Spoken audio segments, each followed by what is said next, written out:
example, where policy and legislation will now allow for them to realize that which is rightfully theirs, and that is to have access to the best medical care.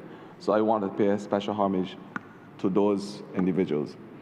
I believe that since 2018, that this government has been given an omen, one which speaks to the fact that we are supposed to save lives. And it is one that I think that this government has dealt with in a very, very coordinated fashion. I think that we have done our bidding to ensure that that basic maxim which speaks to saving lives could become a reality for those persons we serve. I believe, Mr. Speaker, sir, that what we have done in terms of climate advocacy, what we have done to resist and mitigate the existential threats as it relates to our biodiversity, and now in terms of our health and health care, certainly would attest to a government that has as its fulcrum the emphasis on saving lives. I believe so. And the climate change conversation, because when we are able to say to the rest of the world, through our NDCs, national determined contributions, that we are now producing, because of our renewable energy drive, less than 2 million tons of carbon dioxide as it compares to the world over, which produce about 40 billion tons or so, that we are doing our best, not only to save the lives of our Barbadians, but to ensure the global fight as it relates to ensuring that global warming does not interfere and necessarily destroy the lives and the ecosystems as we know it. We have done a lot in terms of ensuring that under the Montreal Protocol, there are chemicals or harmful chemicals that affect the ozone layer, that we have done our reduction and cessation when necessary to ensure again that we are able to save lives from that perspective. And our biological diversity drives are well documented across Barbados in terms of our gullies and our ecosystems to ensure that we are not only saving the lives of our people, but of course our biodiversity and our ecosystems, which are critical to our existence. We have done a lot in terms of health. You would have heard previously that we have now installed our linear accelerator at the hospital, a device that is able to bring radiotherapy in a precise way to treat those organs that are cancerous in a precise way, so that normal healthy tissue would not be affected with linear accelerator machine. We have made a promise to Barbadians. We can now say that we are bringing technology to the forefront of medical care. We have said, and I want to thank the Most Honourable Dr. Jerome Walker, if I'm allowed to call his name, please, for his work in the Ministry of Health to ensure that there was improvement at the accident and emergency, and those improvements, Mr. Speaker, we are all proud of, because there is a different feeling and a different approach when you get into the accident emergency seeking medical care. We have said that the government must advance its oncological response, and plans are now afoot to have a new facility built for oncology and obviously the burnt unit. You would have seen, Mr. Speaker, sir, the beautiful building which will house our older persons, the new geriatric facility which will be soon opened, All those things we are doing in terms of our medical care and our advancements to ensure that Barbadians get the best medical care that is available not only in the Caribbean but worldwide. We have said that our community nursing program must be expanded. And you would have seen that we have started with a drive within communities to have the nursing facilities and for persons to be able to bring that nursing care where it meets the ordinary Barbadian. That is what we have said. And I must congratulate the minister and her team for ensuring that this happens. Mr. Speaker, I just went through my preamble to show you that it's not only in terms of health care, but all of our actions, whether it's climate advocacy or actions with ensuring that there's legislation in the transport sector, we are doing everything collectively to save lives in Barbados. And that is why we are here today with the tissue transplant bill that is before us 2026. And Mr. Speaker, what does this bill do to save lives? That is the question that must be asked. What does it do? It allows for, and most members would have spoken earlier, not only regenerative tissue, but as well the non-regenerative. Those organs that are the lifesavers for persons who suffer from end-stage renal disease and other renal illnesses. The lifeline. And when we say regenerative, there are certain tissues that can regenerate. We know the liver cells are known for their regenerative potential. We know, Mr. Speaker, that certain areas of the lungs, and that is why we started, obviously, with this legislation with the kidney, which is organ, non-regenerative. But, Mr. Speaker, with the living lab and the advancements that we are bringing forward, it is only a matter of time before we start in a regenerative way to advance for other organs as well, other cells. The Member of Parliament for Christchurch spoke about the capacity for stem cell in bone marrow transplant as we look to fight leukemia and lymphoma and other immune deficiency diseases. He spoke about those things.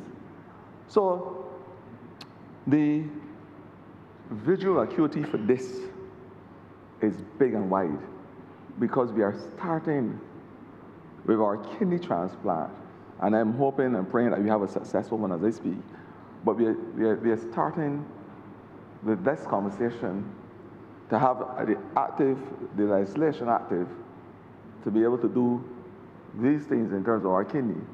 But the horizon speaks to regenerative tissue as well. When you look at lung, you look at skin, liver for sure. I was made to understand that there's also a plan afoot to do cornea, which is another aspect of donor and donor transplant. These are the things that we are looking at because we must find every single avenue to save lives. And that is the most important thing that we are doing. That's why we are here, to ensure that there is the legislation.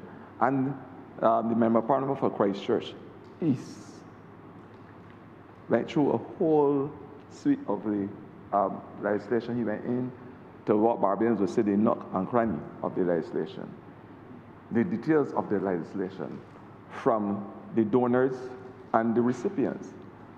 He went as far as to say how persons will be expected to act when the donor is deceased. Because, mind you, in order to have there are only certain organs that we know could be donated if a person deceased.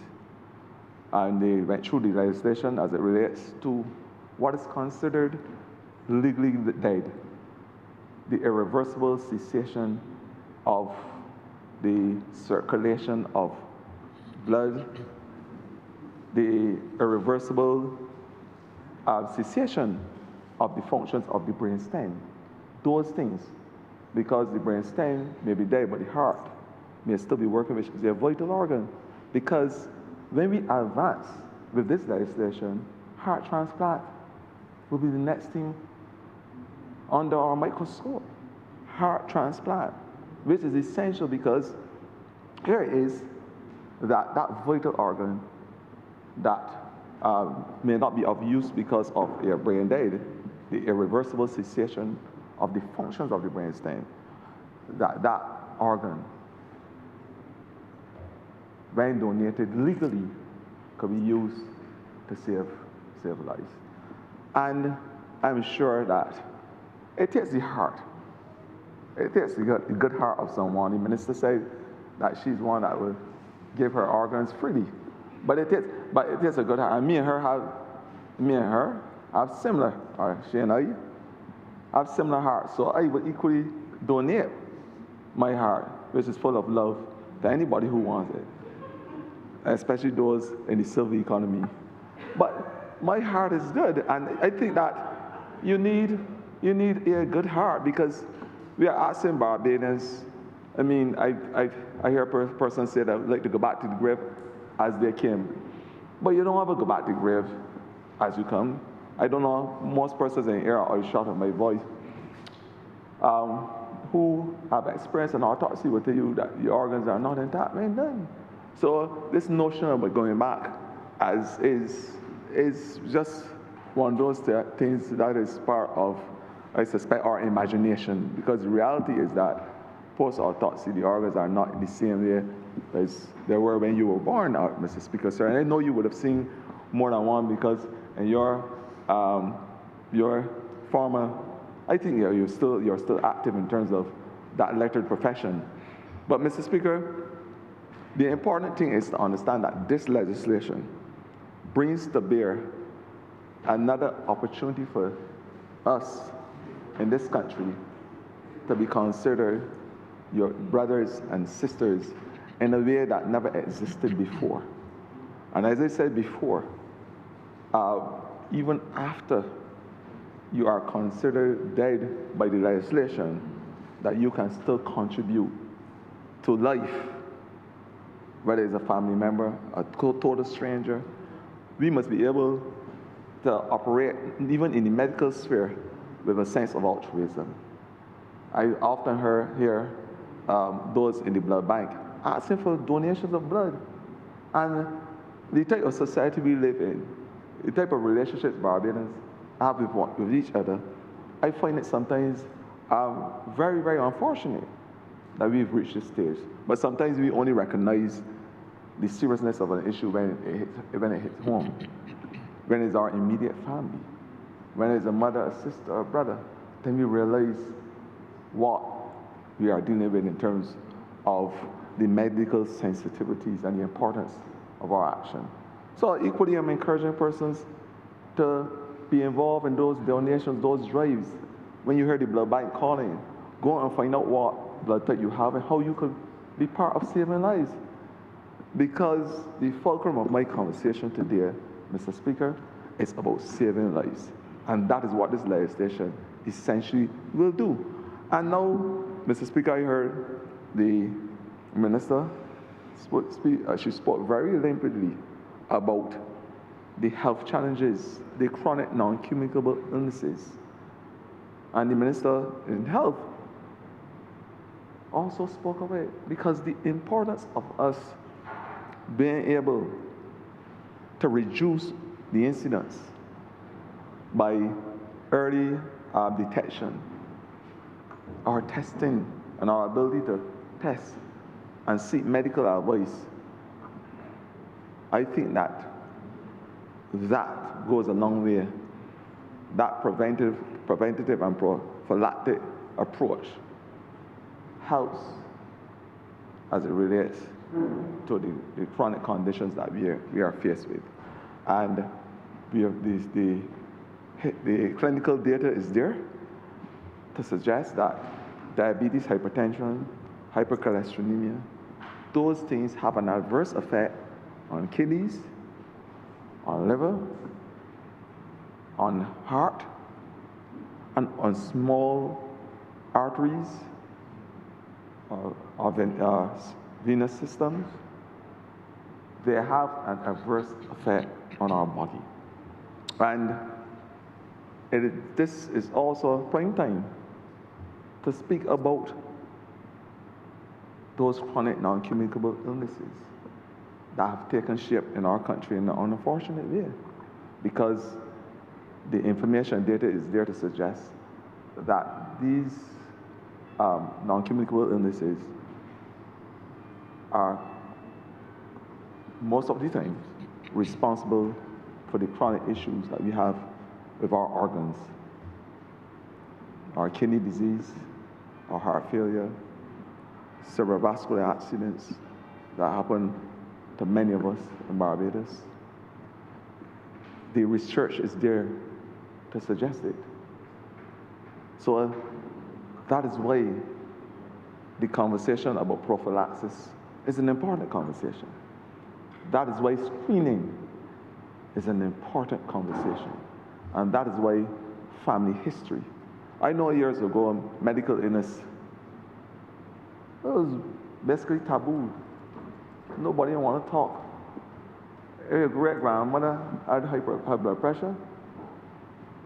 See, there's no way your mother or my mother or anybody in the family would have known about it. They never discuss it.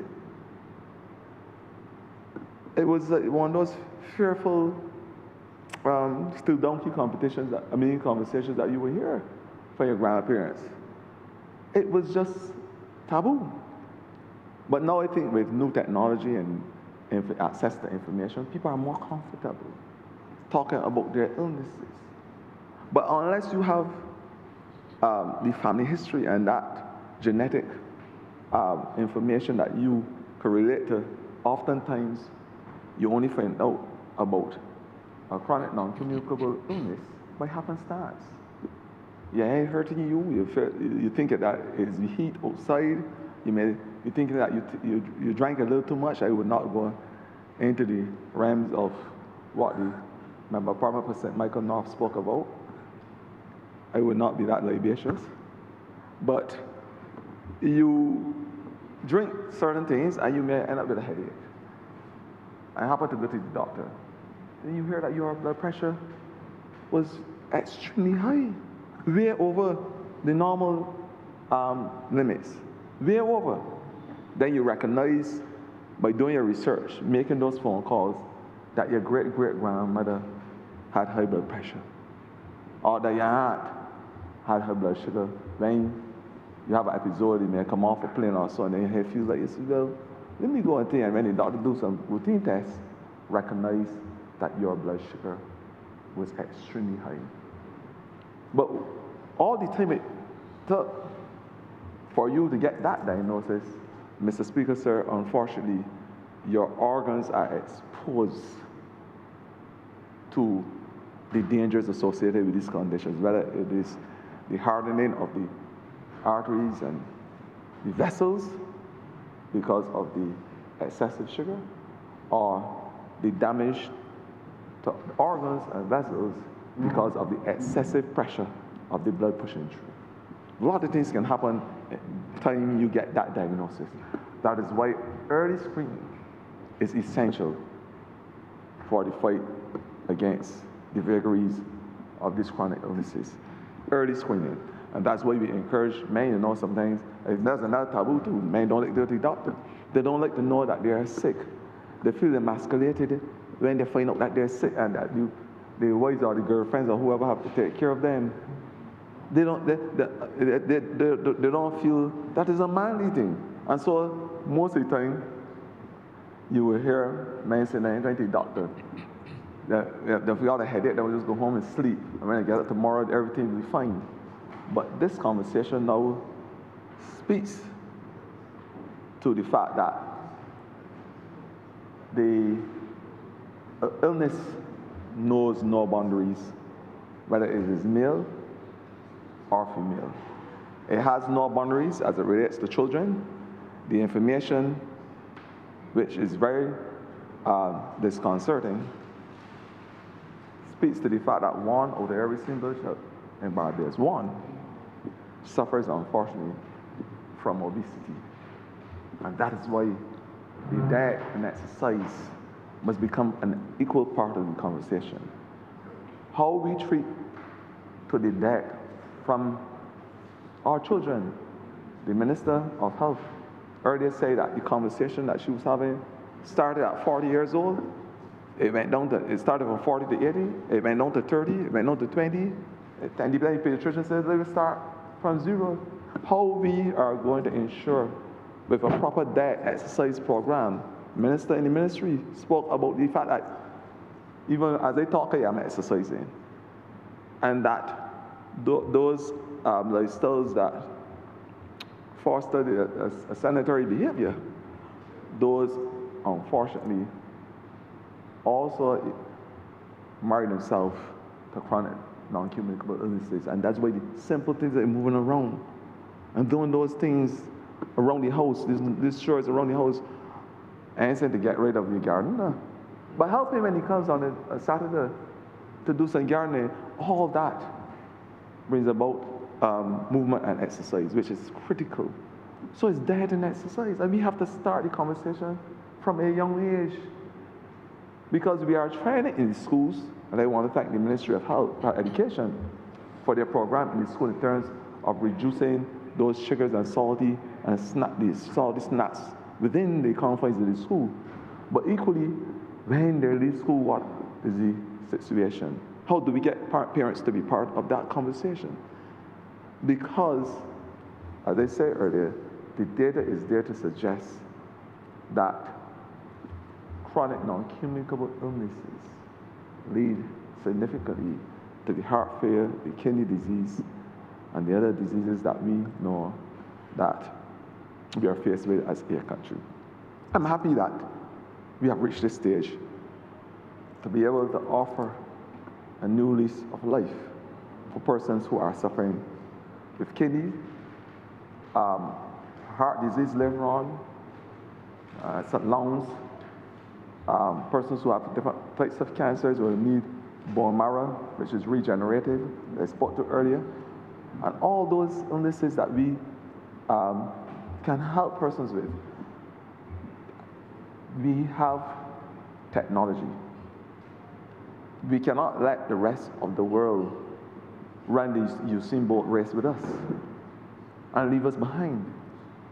We must be guarded by legislation, of course, because it is critical to ensure that there is a moral compass here. It is critical to ensure that persons follow the confines of the law, because there are a lot of things that can happen. The road to hell is buttressed with good intent. And I'm saying that we have the intent right here in this parliament to have safe storage and donation of organs and tissue.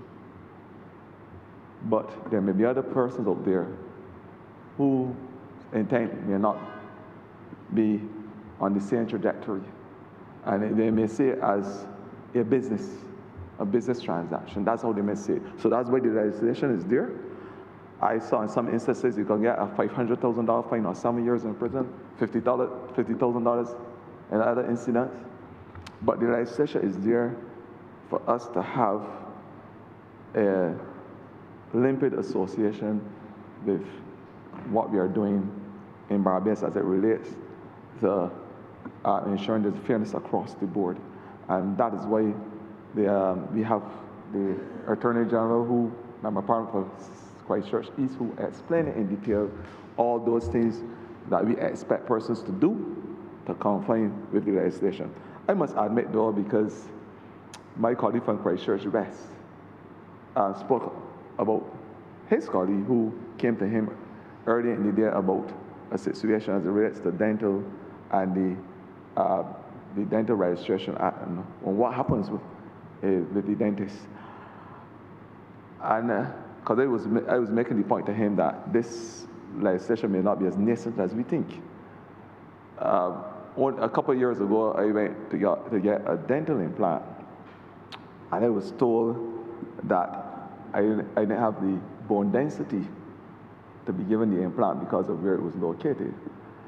And the dentist explained all these things to me, and after the procedure, he says, it worked good because I was able to use cadaver bone in your gums to be able to build out that area that I had to do the implant. So I asked him, cadaver? What do you really mean? He says, well, cadaver, what does it mean? I got the bone, the treated bone, from a person who passed away. I use it to be able to fill the area for that dental implant. I said, well, you put, as I always say, you put a dead person in my body. He says, well, you can make a choice. You want me to take it out? And you got a big hole in your mouth. He asked me, so you want me to take it out? So I'm saying, the member parliament of Christchurch West spoke about it earlier. But it's a fact that this is not exactly new in terms of what happened in Barbados, and successfully so. That was about 20 years ago, and I'm sure if I open my mouth now that you will not know where it is, or you cannot tell me because I didn't know whose tissue was used for the implant. But I can tell you that I must thank that person who was able to donate their bone tissue for that procedure. I must thank them because I have now a full complement of tooth that I can give the morning smell to anybody, young or old. Mr. Speaker, I am happy. We have the legislation. I think that we have been able to titillate Barbadians with our conversation today, to the extent that hopefully from tomorrow we'll have persons like myself, Minister Cummins, and the Attorney General, who is willing to say that when you have gone to the great beyond, that if your organs are of any use to any person, that we are happy, willing, and ready to be part of the legislation which says that the person can have them and have them legally, because we are in a government, Mr. Speaker, sir, to save lives. That is why we are here, to save and to improve the lives of the people in Barbados. And that is a very simple mantra for me. The persons who represent the Barbados Kidney Association, they were fighting. They're still fighting. They were fighting for over 40 years. 40 years to improve the lives of the people from within the association. The 250 or maybe got 300 by now, persons who go through the onerous exercise of dialysis, because it's not easy. Persons like myself who would have worked at some point in time in hospital and who understands what happens in the medical sphere may have a better appreciation for those hours of dialysis. And then the minister in the ministry spoke about the expense. The millions of dollars, I should think he said up to 7 million. I can't recall the exact figure, but I am saying there's not only an expense, there is a psychological and physical expense as well. There's an expense to family, there's an expense to country, because a lot of the time that you take during the dialysis procedure is time that will be used to build Barbados and build Barbados for it better. And that is the essence of the legislation, to give now with a transplant of organ, kidney, those persons the opportunity to live as much a normal life as possible. And the research is there that persons can live successfully with one functional kidney. The research is there.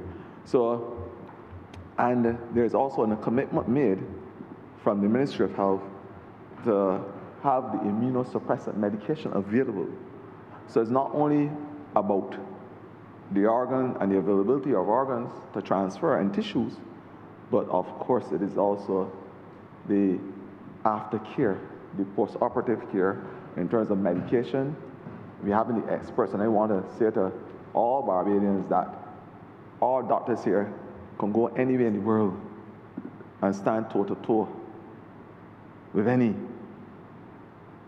We have some of the best doctors in Barbados, and I would say so without apology, who have been doing these successful procedures not only here but overseas as well. And they're revered around the world. They were born in Barbados, they were educated here, born, bred, raised, educated, and I want to say that there are shining lights, and long may they continue to do good on behalf of the good people of Barbados, because their job is an onerous one at times, maybe odious based on circumstances, but they come to work with one simple mission, and that's to save the lives of Barbadians. So the legislation not only speaks about the pre-operative care, but post-operative as well. It speaks to the medication that must be available. And I want to also congratulate the ministry for having the living lab and the facilities to do the testing necessary so you can have that genetic linkages, that genetic confirmation as required. This is good legislation.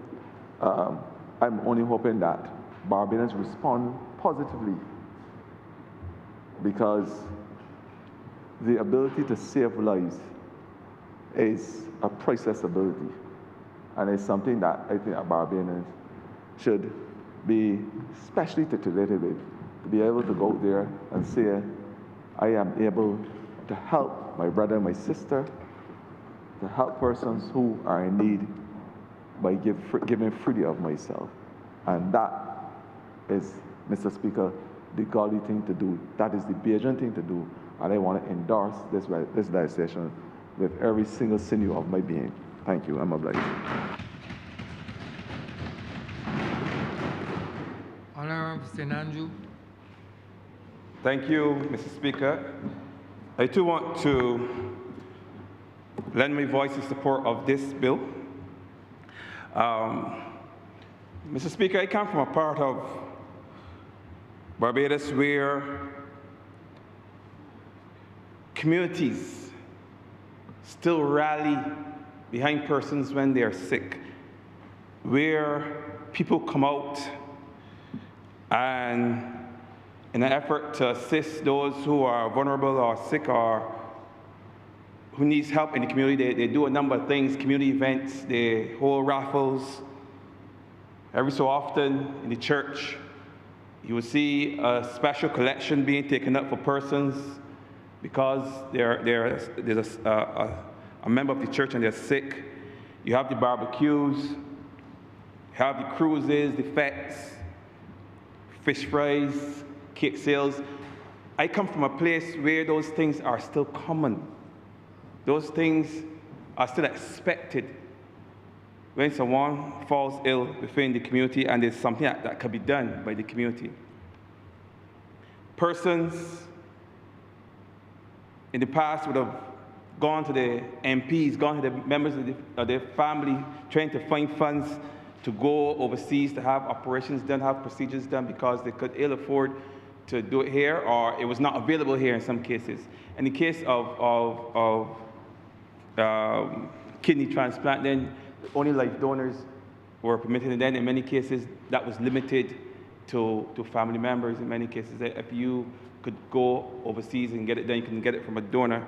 That donor could be anybody. So I know that was one of the things that would have restricted persons in the past, and the costs, and the $200,000 or $300,000 that they could not find. And even with all the good intentions, all the fundraisers, we've done a number of fundraisers. You know that it's going to be difficult, extremely difficult, almost impossible in some cases, to raise $300,000. To even raise $100,000 is difficult. If you go on and you ask the MP in the area, and he gives what he can, you're not going to get anywhere near $200,000, $300,000. So some persons, for them, that was, with all the efforts that they could do on their own, that was still pretty much futile exercise.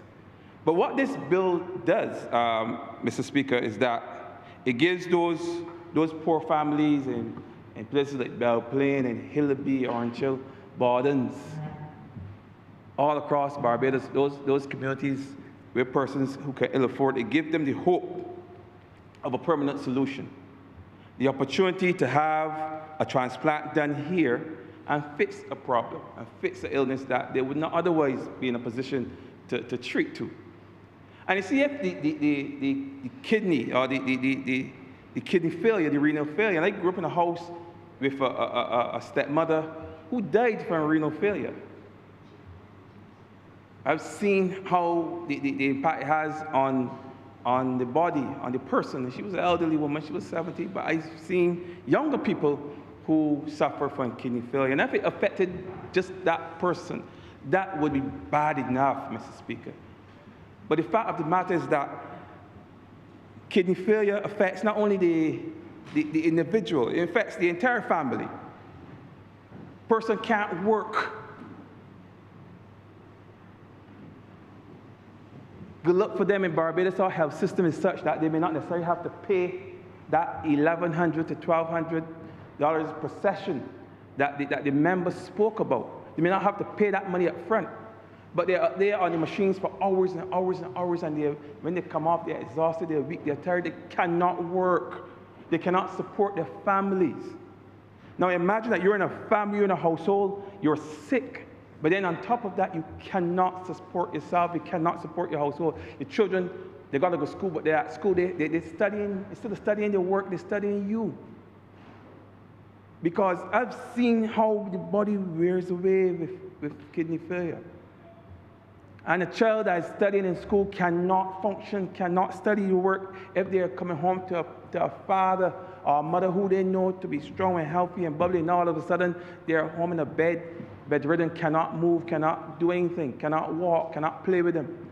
That is going to have a psychological effect on that child. Child cannot study their work. Child cannot learn. So it's not only going to affect the person, it affects the household, the children. And even if you don't have to pay that money, still, if you don't have money to take care of yourself because you can't work, that's going to have an effect on you as well. So this bill gives persons a certain amount of dignity, dignity, when it comes to situations where they find themselves in that position. And I know it's been said here, Mr. Speaker, that this is all new. It's going to require a cultural shift. People are going to have to look at donating organs differently. But I know that for many years we've been donating blood in this country. Whenever somebody that you know from your workplace, or somebody from your community, or from the branch, or from the party, or whoever you're associated with, whenever there's a need for blood, I see how people, whenever possible, they rush to those blood banks to give blood. This is nothing new to us. We've never had the opportunity in the past, perhaps, to donate an organ. But when we could have donated to save a life, to extend somebody's time here on earth, we did it. We did it willingly. And I have no doubt in my mind that when the call is made that persons in this country will donate willingly to ensure that their friends can live, that their family, and that strangers, people that they've never met in their lives, will be able to live another day with their family. Mr. Speaker, this bill is about giving people more time. More time. More time to spend with their children, more time to spend with their family, more time to spend in their communities. Yes, we offer the dialysis, and I have known persons who have benefited from that. But if you're there and you know you have your 3 sessions, you can't attend your child's graduation. In some cases, persons could even attend their child's wedding. Sometimes you can't attend a funeral because it happens to be on the day that you have to go in. And then you're so sick afterwards, you're so tired, so exhausted afterwards, you cannot attend. So you see where we're going here. And now you have an opportunity now for a permanent fix. A permanent fix. Right here in this country. You don't have to go anywhere. You don't have to try to get it to India, to Canada, to Colombia. You don't have to. You can have the procedure done here in this country. And you can have an organ for anybody who's willing to donate. Now I'm curious to see, going forward, how persons will respond when it comes to donating organs. I know that a family member will not hesitate, a loved one will not hesitate to give an organ or give part of their organ if it meant that somebody will live a longer life in their family and someone they know. But I'm curious because I have a good feeling in my heart that persons will respond positively, as we have responded positively in the past. Communities would take the opportunity to rally together to help with this as well. And then there's the aspect of it that people are concerned about, and that is we've heard, and I've seen it on television, the trafficking of body parts. And I'm glad that this bill speaks to that, because that is something that we have to reiterate, that it's not going to be a free-for-all. You're not going to use this opportunity for people to take advantage of people in this country. Because there are people in this country that will sell anything. They break into your house now and they steal things and they will sell them. They will find a market for them. But they can't sell the parts. They can't sell the kidney. They can't sell the liver. They can't sell anything, because this bill speaks to that. And there are persons who would sell them for them. It also speaks to that. You can't advertise it. You can't run an ad on IG, on Facebook, saying that, yes, I got a lovely kidney, and if you want it, X amount of dollars. You cannot. That is illegal. And I'm glad that this is done in such a way that not only the wealthy among us will benefit from it. Because in the past, the wealthy could always fly out and get whatever treatment they wanted. They could go up there to North America and they can get the best treatment in the world. But poor persons had to stay and suffer and die. I'm not going to say that people are not still going to die because of this, because people will die. But the research has shown that with a successful kidney transplant, a person could have an additional 20, maybe 30 years of life if they take care of the body after they have the transplant. I mean, of course, that is going to be determined how healthy they are going forward, because you have to be healthy in the first place. But if you maintain that good health afterwards, then you can have another 20, another 30 years of life. I mean, in some cases, if you get another 10 or 15 years of life, that's priceless. You can't put a price on that. And before, only certain people could afford that. And now we have the average man in the community, the average man in the street now can get access to that kind of treatment here, right here in Barbados. And that's something that must be applauded. So I want to commend the minister and her team for the hard work that they've been doing in that ministry to ensure that ordinary poor people can get this kind of treatment here in this country. Because I'm sure there are other places where they would not. It would be a death sentence. We're not here. That's something that I really want to commend them for. Mr. Speaker, I don't intend to speak much longer on this bill, only to give the perspective from the average person, from the small man, how it will impact him, how people's lives will be transformed as a result of the ability now to get a transplant.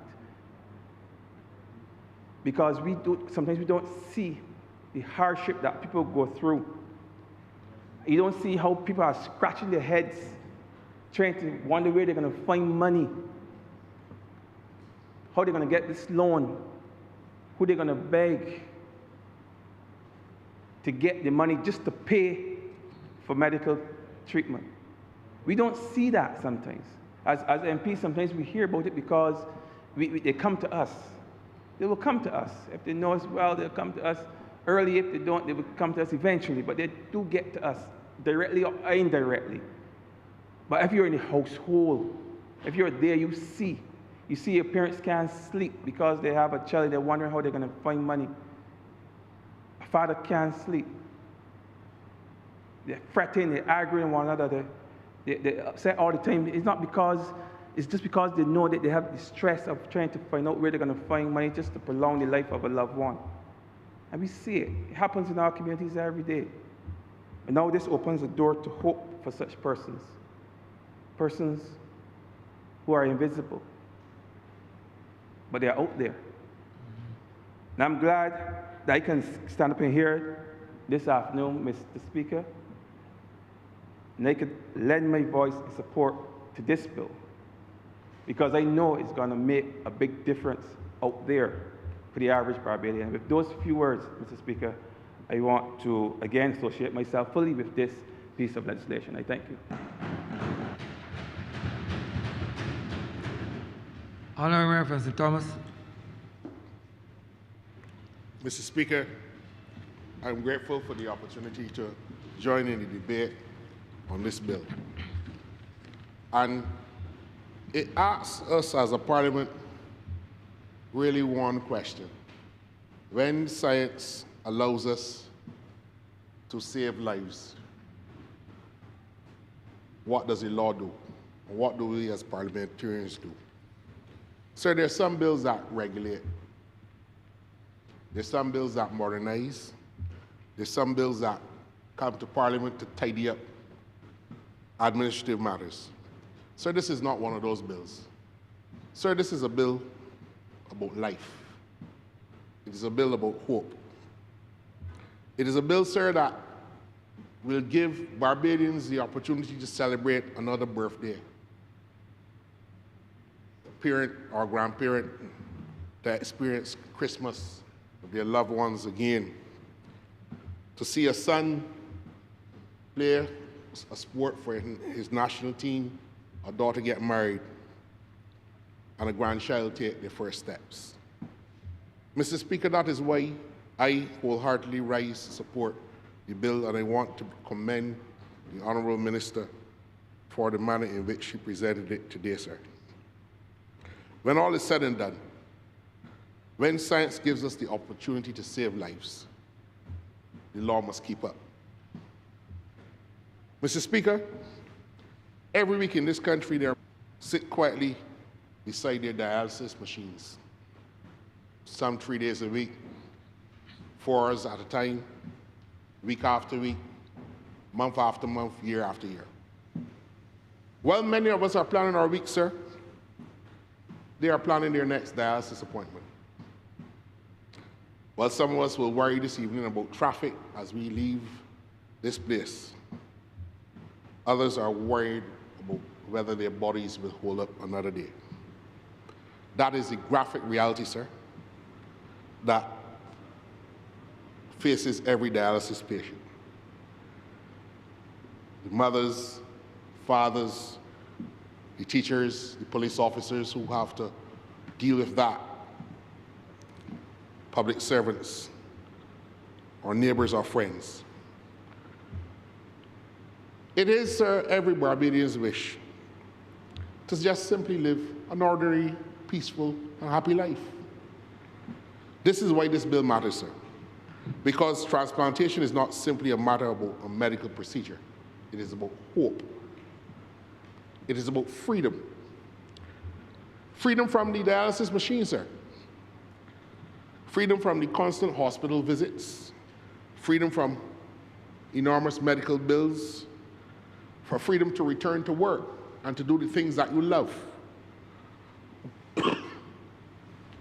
A freedom to travel. A freedom to dream again. And I think, Mr. Speaker, that every member of this chamber can agree that if Parliament has the opportunity to give more freedom to Barbadians, then we have a duty as parliamentarians to act. Some may ask, sir, why no? Some were asked, why have we not done it before? But that is not the answer to those who are listening, who are waiting on their next dialysis treatment, who have now come home from the hospital after an exhausting day. We live in a country, sir, where kidney disease is increasing. Diabetes is prevalent. Non-communicable diseases, sir, continue to increase while our population ages. And our healthcare system has had to evolve in a very curious way to deal with that very overwhelming mix of circumstances, sir. The question is not whether we need the legislation. The real question is, how are we going to help those people when this legislation is implemented? Sir, because the bill is not just about kidneys, it's about confidence. Confidence that every donation will be voluntary. That is embedded in the legislation, and the Honourable Member for Christchurch East did a good job in setting out what are the legal parameters of the legislation. But the bill also speaks about the confidence that every family will know that they will be treated with dignity in a trying time. Confidence that every transplant will be carried out ethically and professionally. That is embedded in the legislation. There's also confidence, sir, that no one will profit from another one's suffering. That is why this legislation has been so carefully crafted, and the ministry has taken the time to get it right. It is not perfect, sir. A time will come like any other bill. When this legislation becomes law, that time and experience will show, sir, that it would require amendment, because technology, especially Christchurch West spoke to, which should suggest that we need to update the legislation. This bill, sir, says very clearly that human tissues are not for sale and that human life is not a commodity. It also reinforces that compassion can never become commerce. That deserves the full support of this House. Mr. Speaker, sir, I also want to speak very briefly about something else which jumps out to me about this legislation. Something that perhaps doesn't receive enough attention. It is not simply about today's medicine. It is about tomorrow's medicine, sir. Around the world, sir, medicine is changing before our eyes. Technology is changing the way in which practitioners, medical practitioners, are able to discharge their duties to their patients. Stem cell therapies that the Honourable Member for Christchurch West spoke to.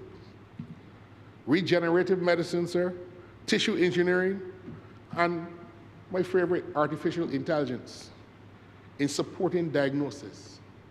We've seen since COVID the impact of how doctors can stay at home or at their surgeries or and their various practices, sir, and be able to give accurate diagnosis to a patient using AI. Precision medicine is also a part of this new development, sir. Sir, these are no longer ideas for the future. This is the reality of how our healthcare system has to evolve and has to continue evolving. And sir, with this legislation, Barbados has a choice. We can wait for the future to arrive, or we can prepare for it.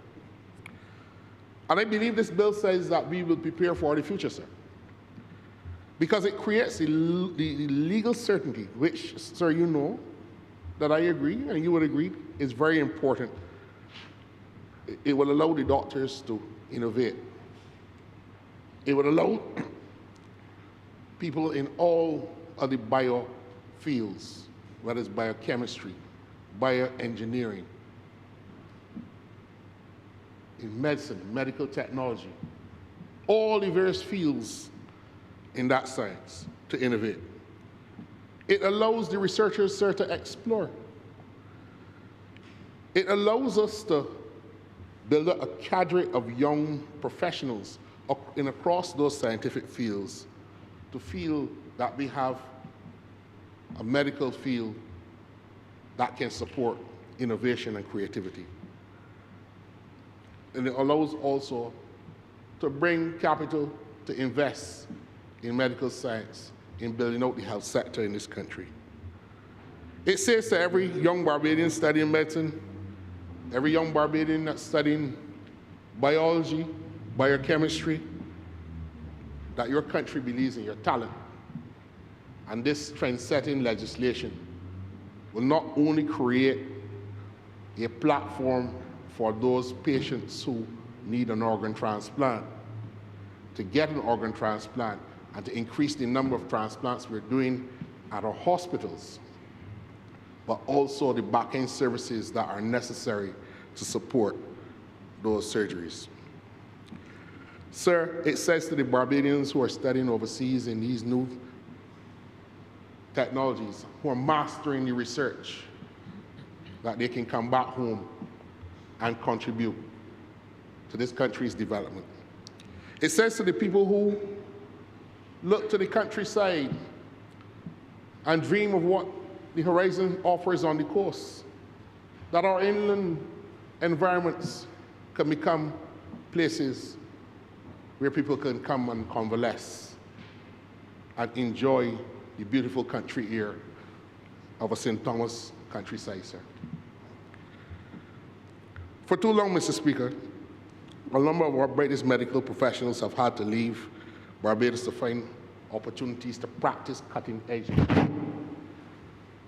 This legislation puts Barbados back into that conversation, back into the consideration of coming back home, back into the possibility that they can contribute to this country's development. Imagine if more expertise could flourish here. Imagine the partnerships that young Barbadians forge when they go to university could be developed in this tropical paradise. Imagine, sir, the research partnerships, the grants, the fellowships that would happen as a result of legislation such as this in building out the Barbadian sector as ripe for investment. Sir, medical innovation can be another pillar of our national development. And this is not wishful thinking. There will be some that will say, well, look, we're there and they're discussing this thing, but this is not going to bring any advantage, sir. Medical science, sir, has been part of what we call the medical tourism. We have seen it where innovation has led to one of the leading centers for fertility in Barbados in the world, operating for decades, and the country has benefited from that. So it's not wishful thinking. So good laws don't merely regulate the society, but they must unlock potential. There's also a financial reality that we can't ignore, as some of the honourable members, particularly Honourable Member for St. Michael North, said. The dialysis saves lives. No one disputes that. But dialysis is also expensive. And it is expensive if there's continuous treatment over many, many, many years. A successful transplant, while being a significant upfront cost, will not cost what continuous dialysis over 2 or 3 decades will cost her. It gives a return to independence, a return to productivity, sir, and to normal life. Mr. Speaker, one of the greatest strengths that this bill has is that it balances compassion with the safeguards that are embedded in the legislation. It does not leave matters to choice. Clear oversight is established in the legislation, and Barbadians can take comfort that this legislation will not allow people to be exploited by persons seeking to profit in the trade of organs. It establishes accountability and transparency. It protects both the donors and the recipients. It protects the families in need of securing a cure to an illness that has debilitated a member of the family household. Because confidence is everything, sir. I am happy that the bill embeds that at its core. The truth is, sir, that if people trust, they will donate. It can't work if there is no trust in the system. And that is why the legislation is written in the way it has been written. If people donate because they trust the system, then more lives are saved, Mr. Speaker. It is as simple and as profound as that. Sometimes Parliament will debate legislation that people will forget. There's nothing there. This bill is not one of them. We all know people who suffer from diabetes or some illness that this legislation will make their lives more enriching and more ennobling in the future. Sir, with those few words, I'm obliged to you. Honourable for Christchurch East Central. Thank you very much, Mr. Speaker. I rise to give my full support to this piece of legislation that is before this Honourable House, and to indicate that whilst the Minister of Health in her presentation, I think, laid it out quite clearly why this intervention is important, the support of honourable members have reinforced those points, sir, with the population.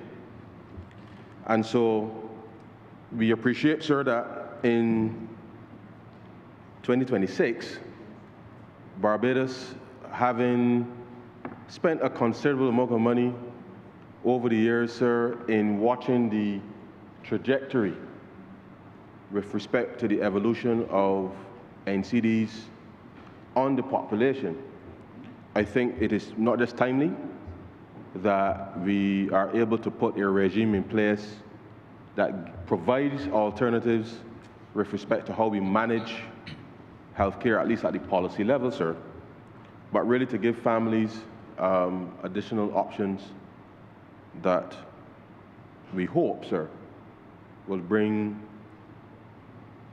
better lives for individuals, but I think in the long run, sir, to have Barbados be able to sustain its population in a healthy manner.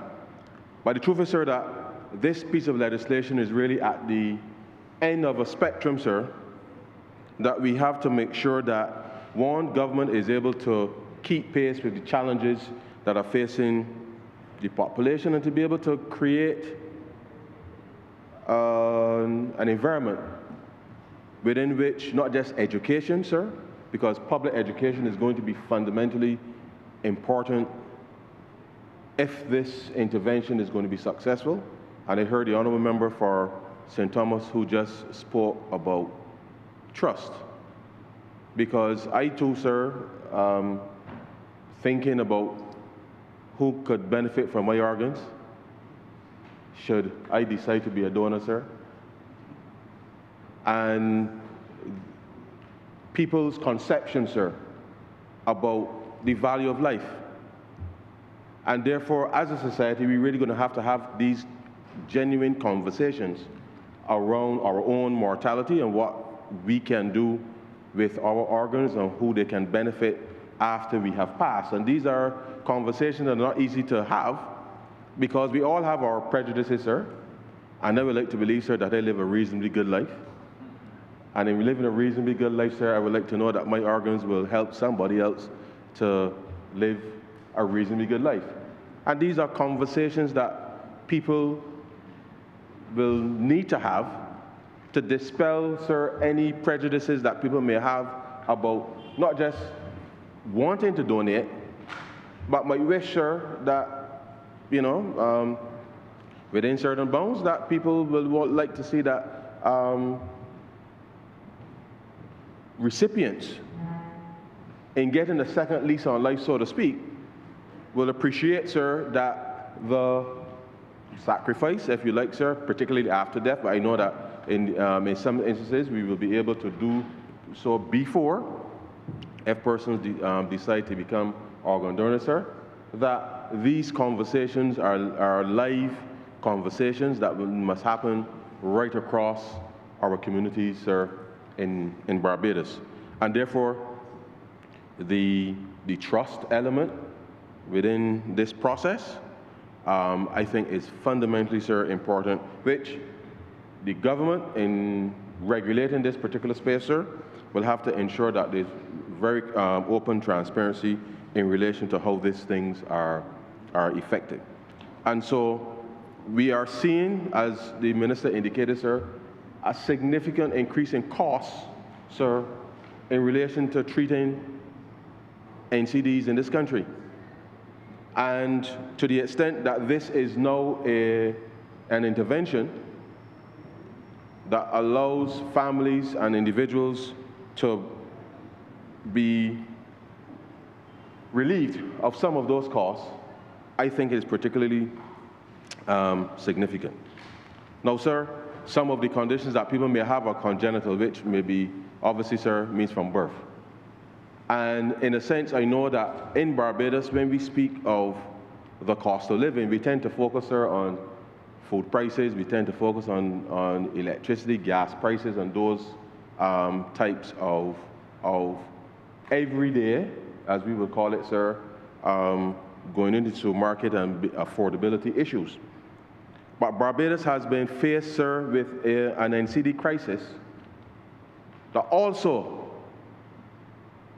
reflects the actual cost of living, sir. Because the more people who are being afflicted with NCDs, and NCDs, as you and I both know, sir, are for the most part lifestyle diseases, which means, sir, that we get to determine the severity with which we are afflicted with these diseases. The reality is that whilst the everyday costs are real, for thousands of Barbadians, sir, the actual cost of living, whether it is insulin, sir, whether it's the blood pressure medication, sir, we hear the minister, the member for St. Michael North speak about the cost of the dialysis, sir, in the chamber today.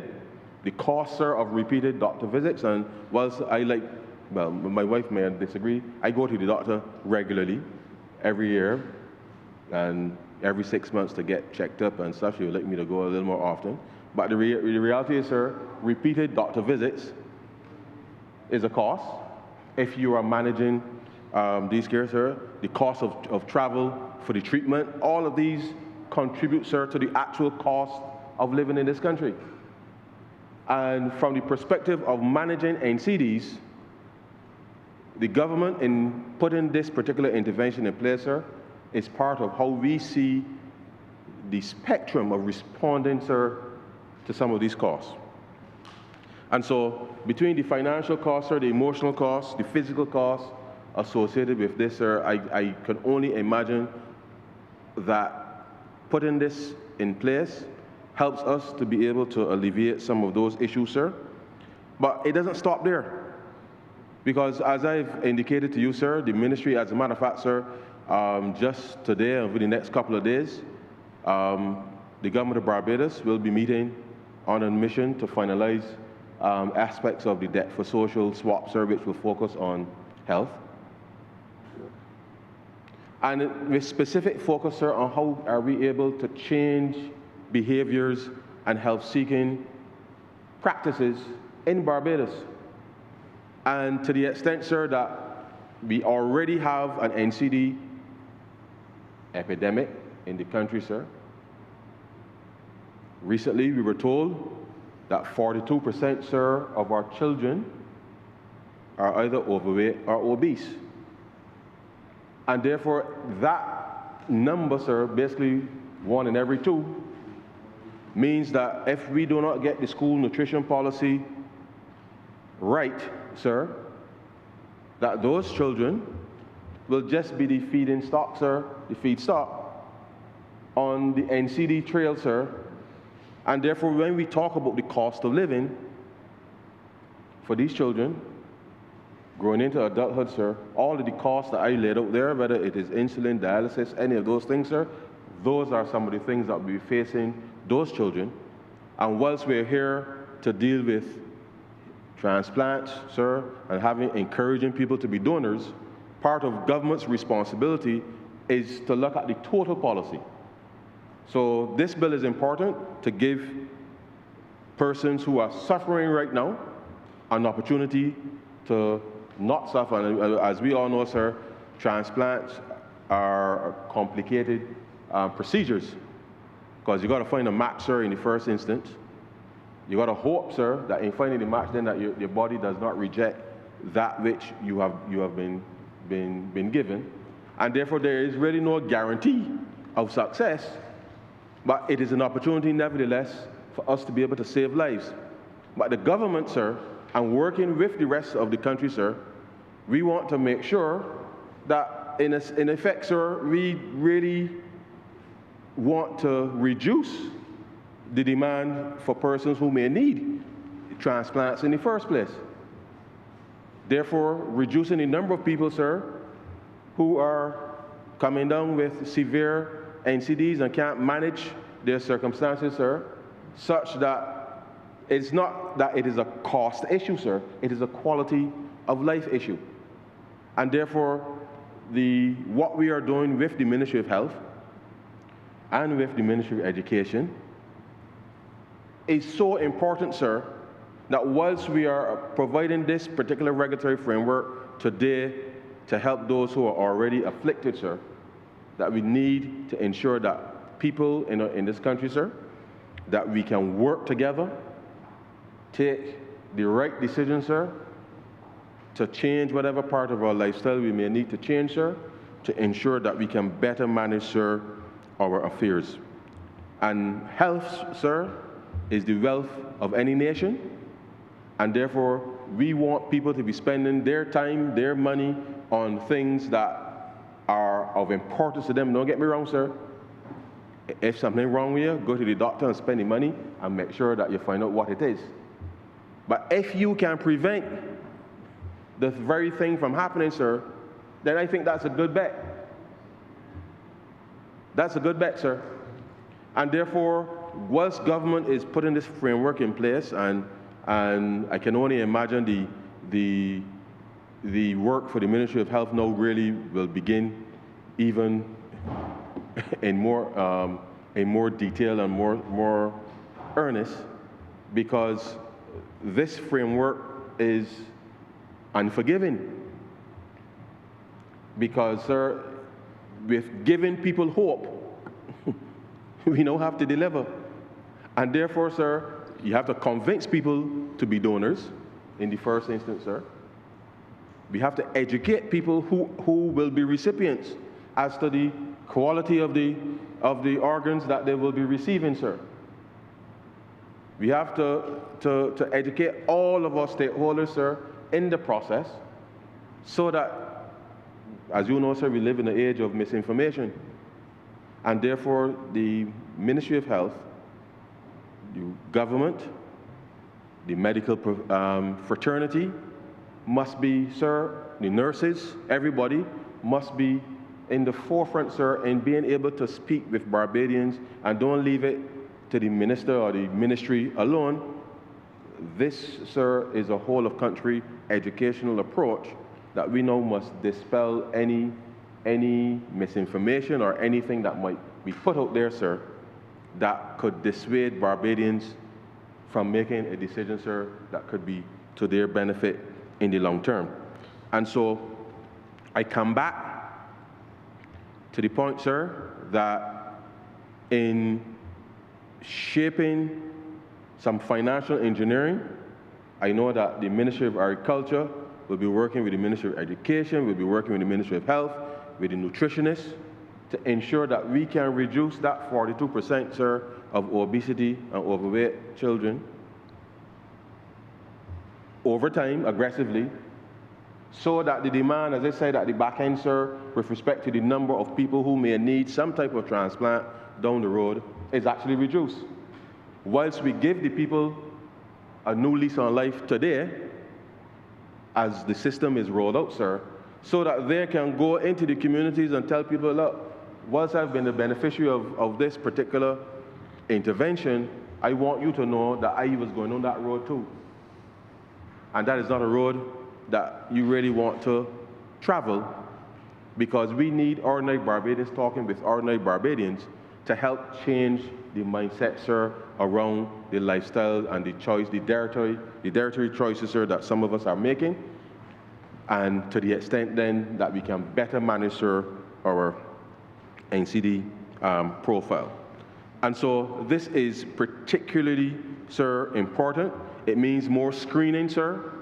Programs have to be rolled out across our communities, which I know is part of what we weren't waiting on the swap to do it, sir, but the swap is just going to add on top of what the ministry has already started, sir.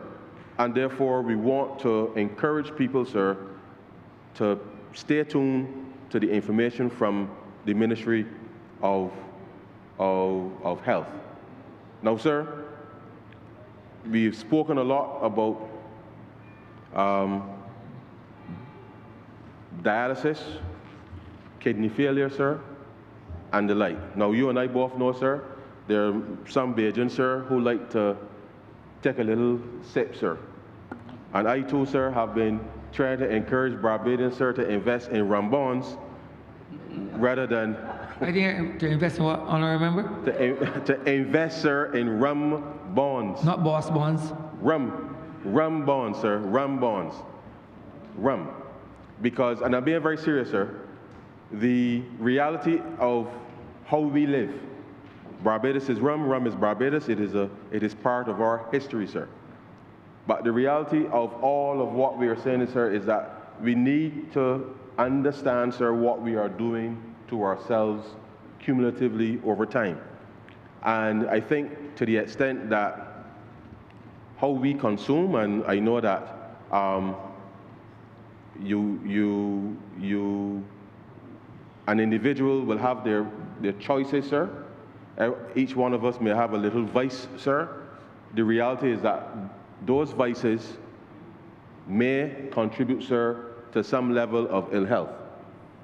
Those vices, sir, may contribute to your cost of living, sir. And therefore, indulgences, not vices, sorry, indulgences. My apologies, sir, indulgences.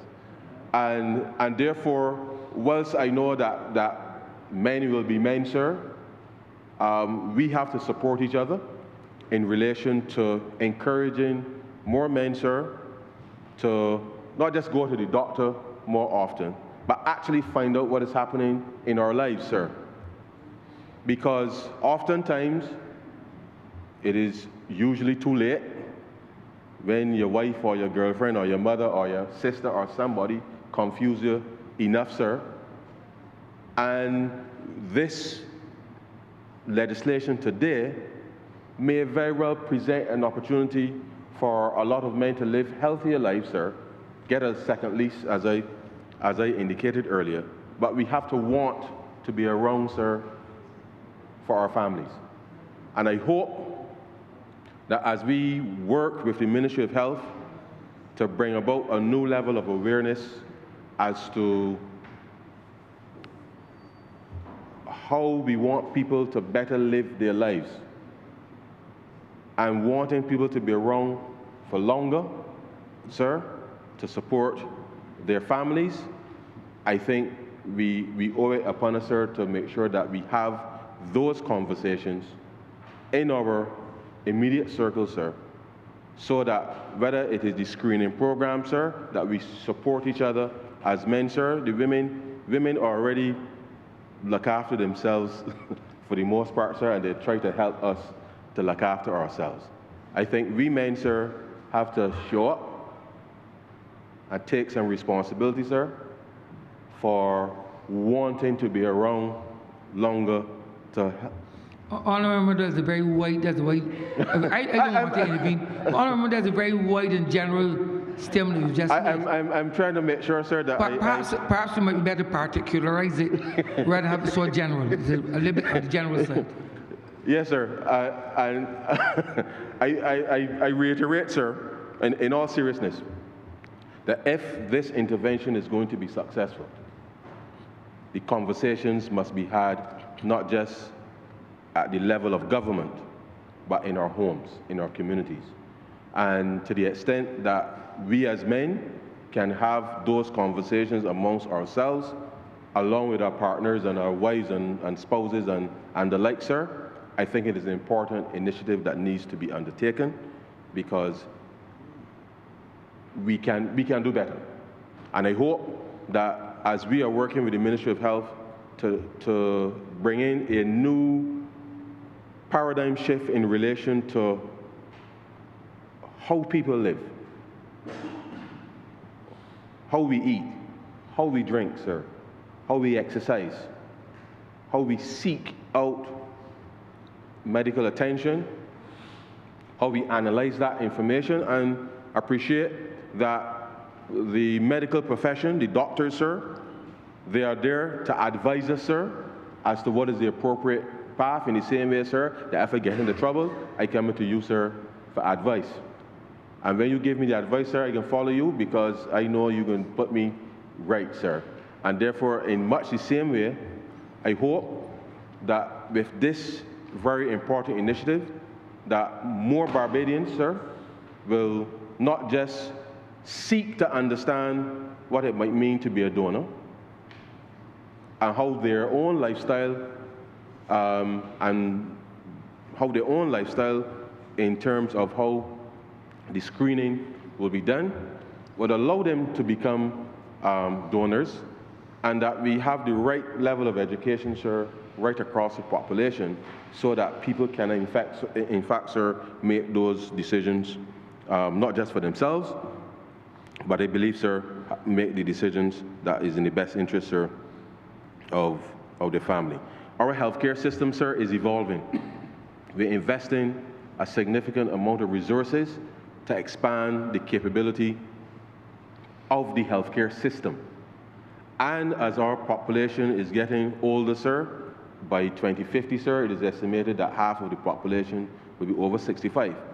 And therefore, it is going to be important, sir, that we appreciate and understand that with that evolution, if half the population is going to be over 65, and we have almost 1 in 2, sir, of our minor population being overweight and obese, sir, then it means that we have at two ends of the spectrum, sir, some issues and challenges that we have to address. And this bill, I believe, is part of that solution.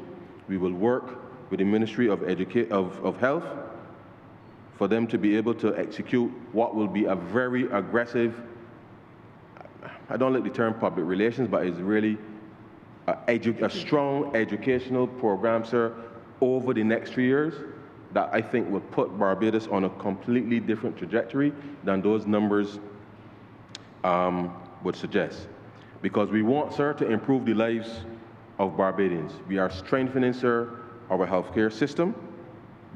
We want to help reduce, sir, what I describe as the real cost of living, where people are afflicted with severe NCDs and the associated costs financially, emotionally, and otherwise, sir, that comes with trying to manage that care is important.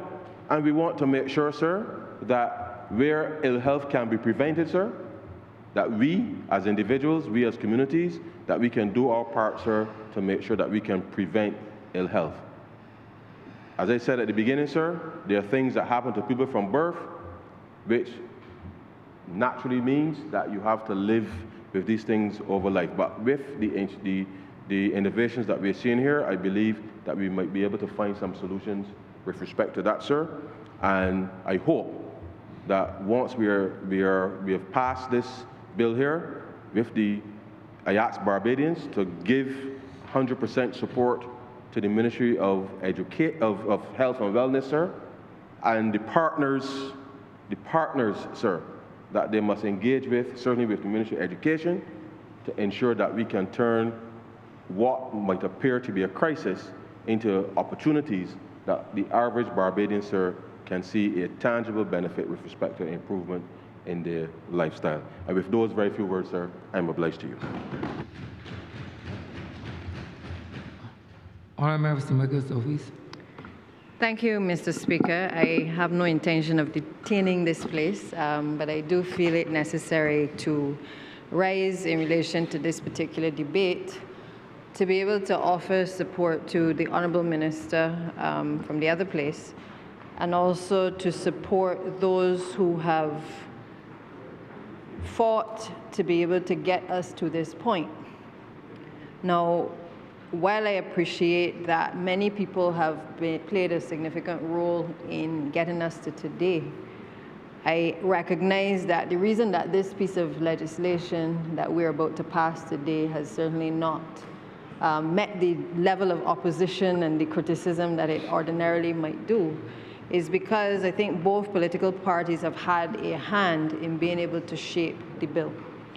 I understand, Mr. Speaker, that from back in 2015, when the first transplant was done, it was not under Barbados Labour Party administration, but the work was started by the doctors at the Queen Elizabeth Hospital to be able to move in this direction.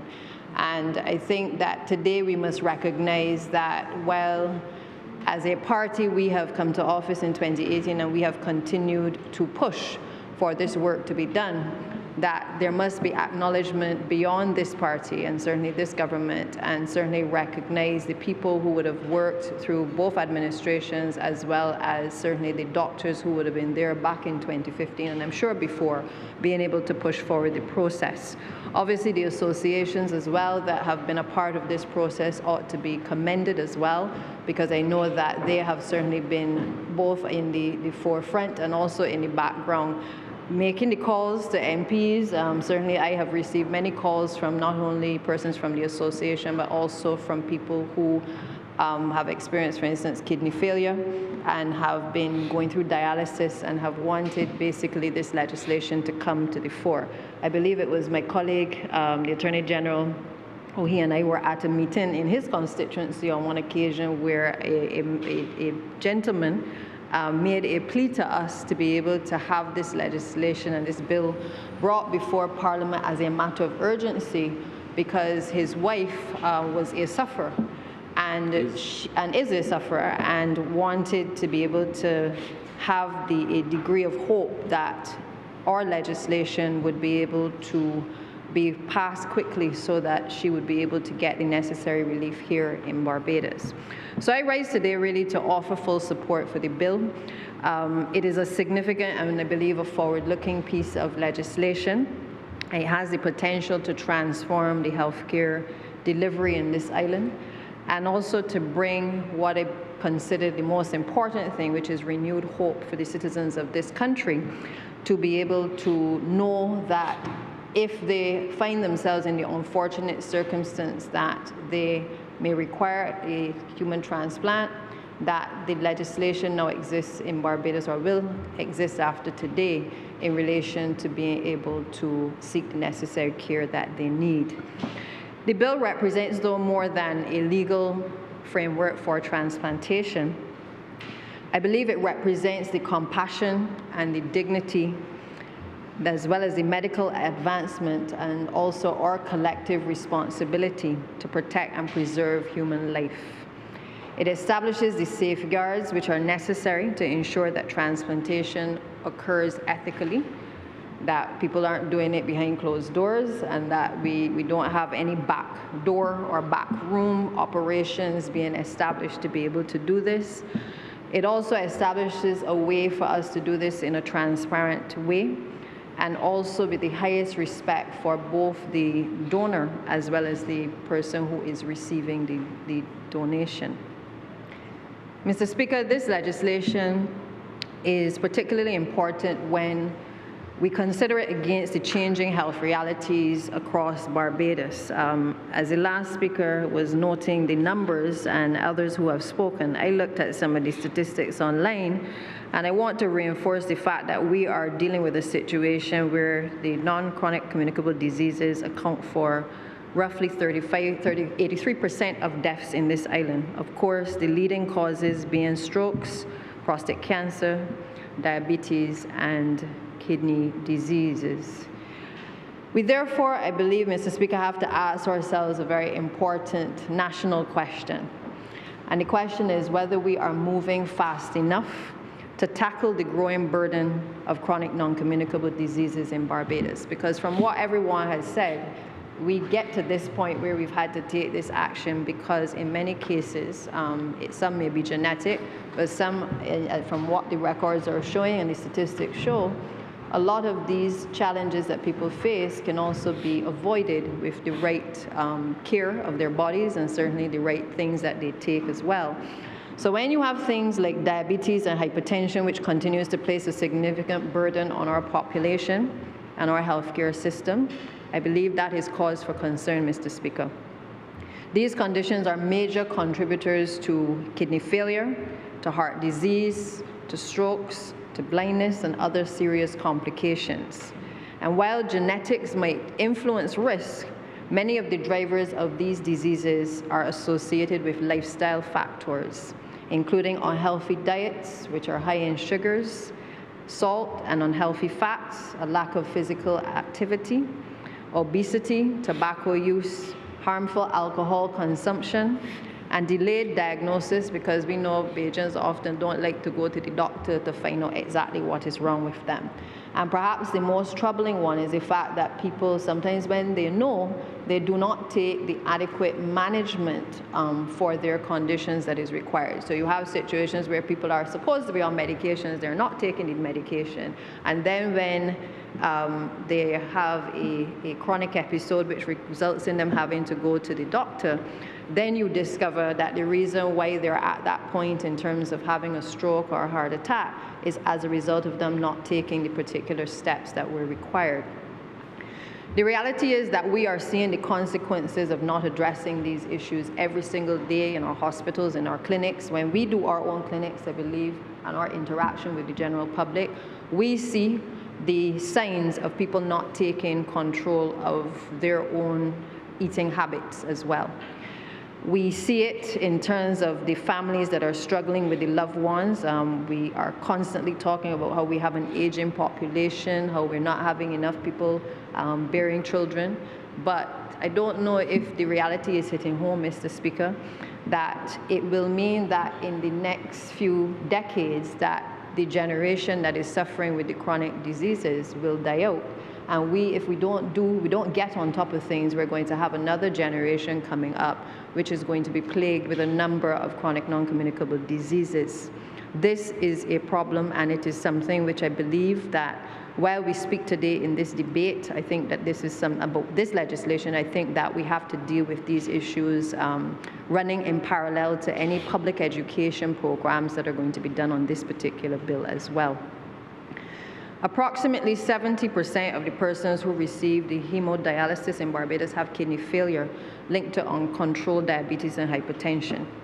So this reality requires a two-pronged approach. On the one hand, we have to strengthen prevention, we have to take a look at health promotion, and we have to look at early intervention so that fewer Barbadians reach end-stage kidney disease. At the same time, we have to ensure that those who do develop kidney failure have access to the best possible treatment options, including transplantation. And that is why we are here, Mr. Speaker, today. Chronic kidney disease occurs when the kidneys can no longer adequately filter waste, regulate fluids, and maintain the body's internal balance. And for many patients, dialysis becomes necessary to sustain life. Many of the people that I know who are on dialysis, it is gruesome just listening to them in terms of how their daily lives, their work life, their social lives are disrupted as a result of them having to maintain appointments and keep the balance. And I think most of us in here know at least one or two people who have been impacted. I'm sure you do as well, Mr. Speaker, who have been impacted by this. Based on the statistics that we have heard, we have approximately 270 Barbadians receiving government-supported dialysis. I believe for me, those are 270 too many. Dialysis is a life-saving treatment, but it places a significant physical, emotional, and a financial burden on the patients and the families. Many patients must attend the treatment 2 or 3 times each week, often for several hours at a time. The cost to the healthcare system, we've heard from the minister as well, is substantial. Sometimes a dialysis session can cost approximately $1,000 to $1,200. Annual costs being estimated at $55,000 to $60,000 per patient. These numbers, Mr. Speaker, I am repeating them because I don't know that Barbadians fully appreciate the cost of healthcare and the cost of not taking control of their circumstances as well, for those who can, because I know that there are some who can't, but for the ones who can, this is perhaps more of a reality check to be able to understand what the cost of not doing the right thing will be in the long term. It therefore means that things like transplantation requires significant upfront investment, but the long-term benefits are obviously considerable. And more important, the transplantation provides patients with improved quality of life, a greater independence, fewer hospital visits, and of course an increased life expectancy. And that is what we want for all Barbadians who are affected in this way. We currently perform approximately 4 to 5 kidney transplants annually. The objective of increasing this number to 10 to 12 procedures each year is both, I think, realistic, but it is also necessary as we aim to be able to build the national expertise and to improve the outcomes for the patients. The focus on the kidney transplantation, though, is strategic because it allows us to strengthen our systems and our workforce before considering more complex procedures such as liver and heart transplantation. So in essence, we intend to get to the point where we can do more, because when I look at the things that are covered by transplantation, we're talking about the heart, the lungs, the liver, the kidneys, the pancreas, and the intestines. I believe the intestines being the more complicated type of transplantation that can be done. And I would say, Mr. Speaker, that I hope that it doesn't become easier when this legislation is passed for persons to have to go through private facilities in order to get transplantation done. And I say that, Mr. Speaker, because a practice has developed in this land where many patients attending the Queen Elizabeth Hospital have expressed concern that there are challenges sometimes in being able to get an appointment to be able to have the surgeries done and to have certain care done on a regular basis. And oftentimes they are told, and I have come to believe that this has to now be the truth and nothing but the truth, Mr. Speaker, because too many people continue to say, I've heard it from the time I was a child, so this is nothing of recent vintage. I've heard it over and over, and I think that we are still grappling with this issue, that you will be told in a hospital that if you go through the doctor privately, that you are going to be able to fast-track getting your surgery done, rather than having to wait to get it done through the Queen Elizabeth Hospital. Mr. Speaker, I welcome this legislation, but I pray and I hope for the people who are depending on this legislation to make the change, that we do not find ourselves in a situation where, while we experiment to get to the point where we can do many of these surgeries that fall under the classification of transplantation, that we do not create another bottleneck for people who are suffering, whereby almost a medical mafia determines that if you come privately, you may be able to get fast-tracked through the system, as opposed to being able to put the systems in place at the Queen Elizabeth Hospital to ensure that people are able to get their treatment quickly. I hope that that is not the case, Mr. Speaker, and that we can move in a direction where, not only in relation to transplantation, but that a day will come, and I hope I am alive to be a part of that memory, where the complaints regarding these issues become less. I know that there are constraints within the Queen Elizabeth Hospital. I know that they did not start yesterday.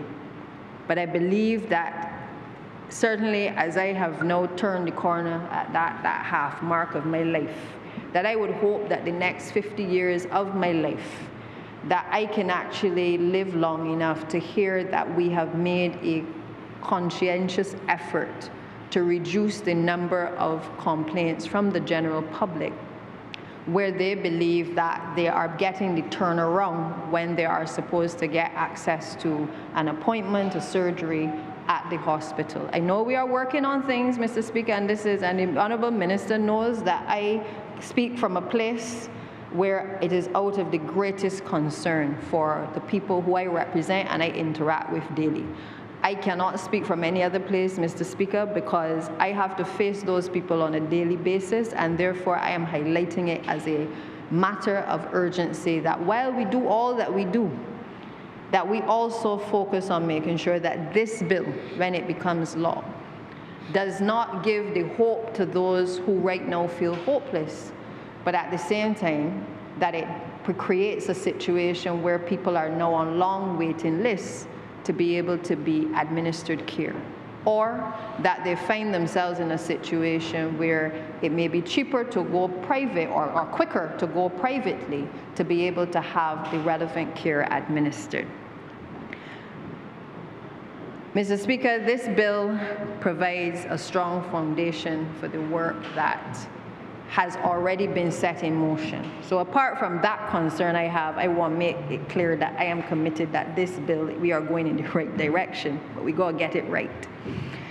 The establishment of the National Transplantation Council, which is set out in this bill, provides a multidisciplinary approach to the governance, bringing together expertise from medicine, nursing, bioethics, law, civil society, donors, and recipients. The appointment of a designated transplant officer or officers is also a critical safeguard. And these officers in this bill are intended to ensure that the process is transparent, that consent requirements are followed, and that donors, guardians, and families are properly supported and represented. So for me, I would want that perhaps in the wrap-up, when the minister speaks, that again, as I have asked on other occasions, when we bring legislation, perhaps a few words in relation to once the bill becomes law, the length of time that we can expect the framework of this bill to take effect. I think it is a fair question that I know I'm going to be asked by those who are affected. And I think that it is appropriate that we have some understanding of the timeline for the appointment of certainly the additional staff that may be required, for the council to be put in place, so that people know, is it 3 months, is it 6 months, has the work already started? I know that the minister is a stickler for getting things right, so I have no doubt that she has already applied her mind to how we are going to get this to take effect. But I think it is important that we leave here this evening with people who are afflicted and who are expecting and having the hope that there is going to be a change, that they also understand what the future holds in terms of the turnaround time for this to be done. Consent is at the heart of ethical transplantation. The bill provides clear protections for the living donors, for the deceased donors, and for minors. And adults can donate regenerative or non-regenerative tissue after receiving appropriate medical advice and providing informed consent. The legislation before us also ensures that individuals have the ability to withdraw consent. And one of the interesting things, and I believe the Honourable Attorney General and his team would have looked at this, where in other jurisdictions, it is almost mandatory that your organs can be taken, whereas what we have sought to do, and I believe it is because of how Barbadians or culture or society, you have the ability to opt in to a human transplantation. It is not a case of that they can take your organs when you die, but rather the opposite way. And I think that that is something that speaks to an understanding of how Barbadians not only think, but how they're likely to respond. I don't think Bajans don't want to be told what can be done with their organs. They want the ability to be able to say what will be done with their organs and to be able to give that consent, which I know that is necessary. The legislation also provides special protections for children. The removal of non-regenerative tissue from a living minor is prohibited, and strict safeguards apply where regenerative tissue donation is considered. And these provisions demonstrate that this bill replaces dignity, autonomy, and protection of vulnerable persons at the center of transplantation.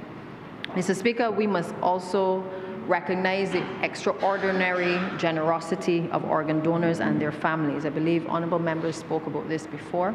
But the reality is, whether it is a living donor who chooses to give a kidney or other organ to another person, or a family that honors the wishes of a loved one after death, organ donation represents one of the greatest gifts that one person can give to another, the gift of life itself. I recall, Mr. Speaker, a young child, I believe at the time she was probably about 6 years old, and her case was one where her tummy was enlarged. She was very slim, young girl, and she suffered with a condition which required her to have a liver transplantation, one which could not be done in Barbados.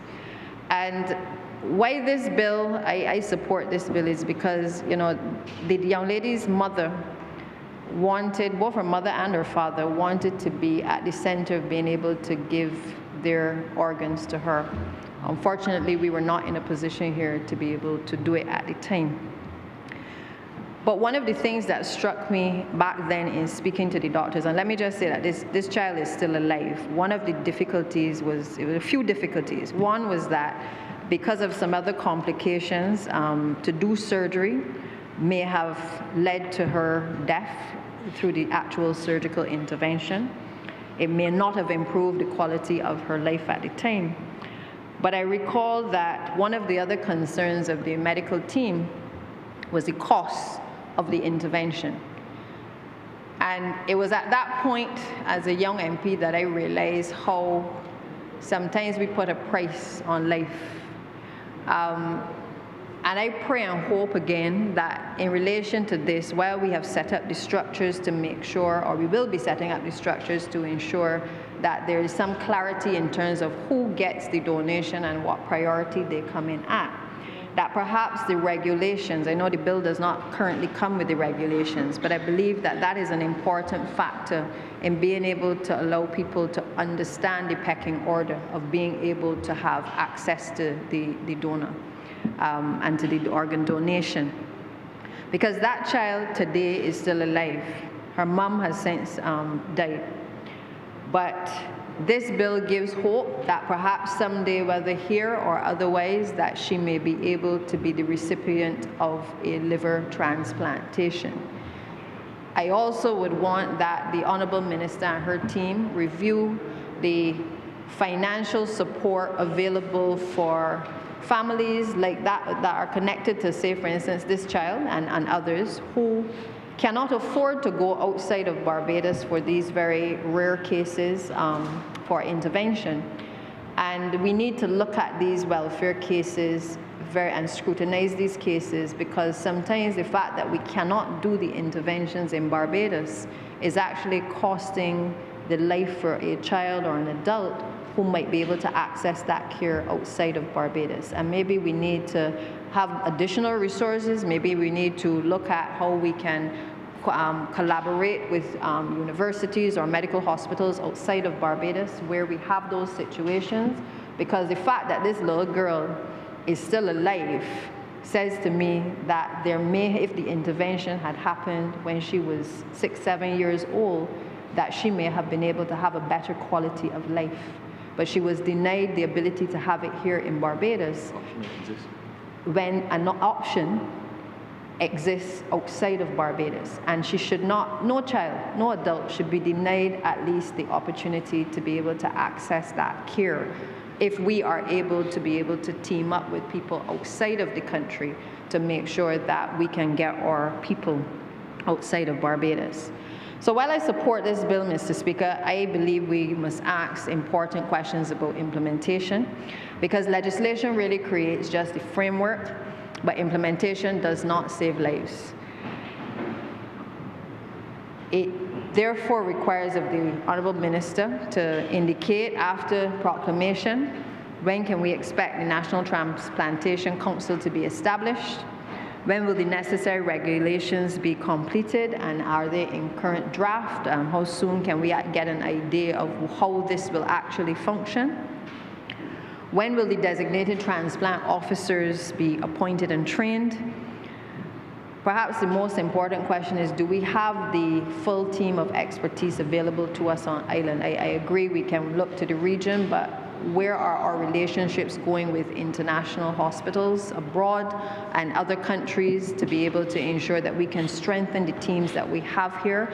I recall when I think it was the Chinese team had brought a ship here recently, how many Barbadians were queuing up trying to be able to get basic tests done that they can't get done in real time within the QEH in the current time.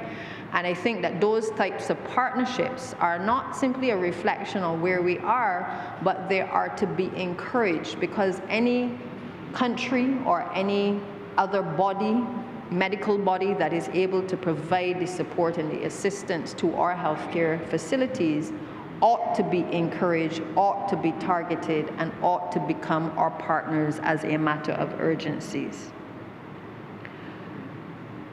These are not merely administrative questions, Mr. Speaker. They are questions of urgency for patients currently living with end-stage kidney disease and their families. Many Barbadians spend their lives connected to the dialysis machines while waiting for the possibility of transplantation. And they deserve not only hope, but confidence that this hope will become a reality. Mr. Speaker, we have learned from previous experiences in healthcare that delays in implementing critical services can have serious consequences for patients and for families.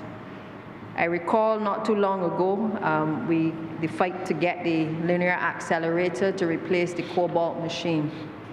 Thankfully, those who have ears listen, and we were able to save now a number of people who were waiting for decisions to be made in relation to their care. Today, Mr. Speaker, this is no different. We need to move quickly in terms of the implementation for this bill, and I believe that there must be an accompaniment with this in short order for a clear implementation roadmap so that those who need transplantation today are not left waiting without the answers to some of these questions. Resource capacity, Mr. Speaker. Transplantation, from what I have read, requires more than just surgeons.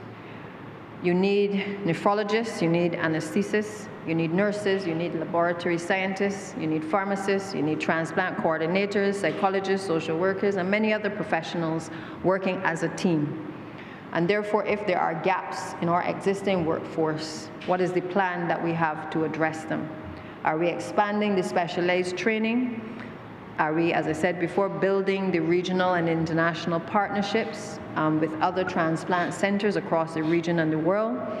Are we ensuring that the doctors and the current panel, who I appreciate are today working on another transplantation, do they have all the resources that they need?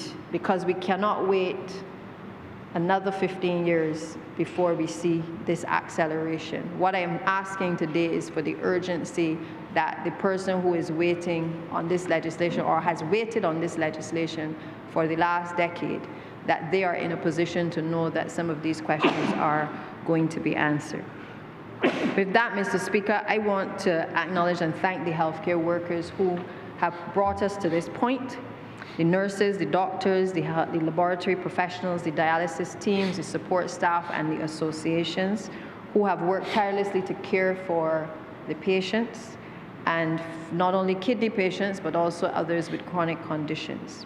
And as we enter this new era of transplantation, I believe we have to support them, not with just pronouncements, sir, but I believe we have to look at the collaboration, the training, and the investment.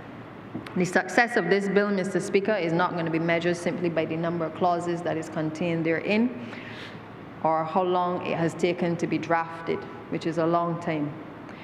It will be measured by the lives that we save, the suffering that we have reduced, and the hope that we have restored to the people of this country. It is going to be measured by the patient who no longer has to organize their entire life around a dialysis appointment. It is going to be measured by the family who receives more years with a loved one.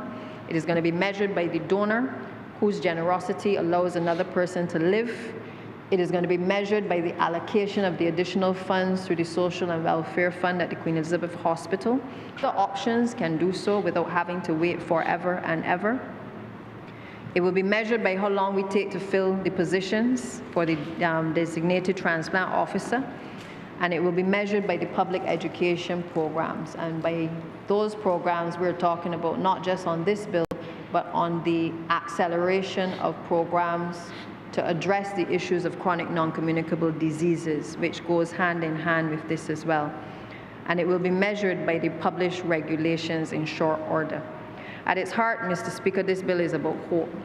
Hope for the Barbadians waiting for a second chance, and hope for families praying for more time. I therefore hope that today's bill, while a welcome change in how we approach healthcare, marks the beginning of a different trajectory in terms of how we deal with those who require the assistance that is necessary to enjoy a better life, and certainly for all those who are coming up who we are trying to get to eat a little better, not just in this place, but other places as well, that we are able to ensure that we are moving towards reducing the number of chronic non-communicable diseases. So, Honourable Speaker, I applaud the effort on behalf of the Minister. I believe this is the second occasion where we've had some transformative legislation coming to this place in short order, and I therefore hope that we can continue on this trajectory, not just with the legislation, but in short order being able to bring all that is required to give teeth to the legislation that we pass in this place. With those few words, Mr. Speaker, I am obliged. Honourable Minister. Thank you very much, Mr. Speaker. I want to thank all honourable members for their contributions to this important debate.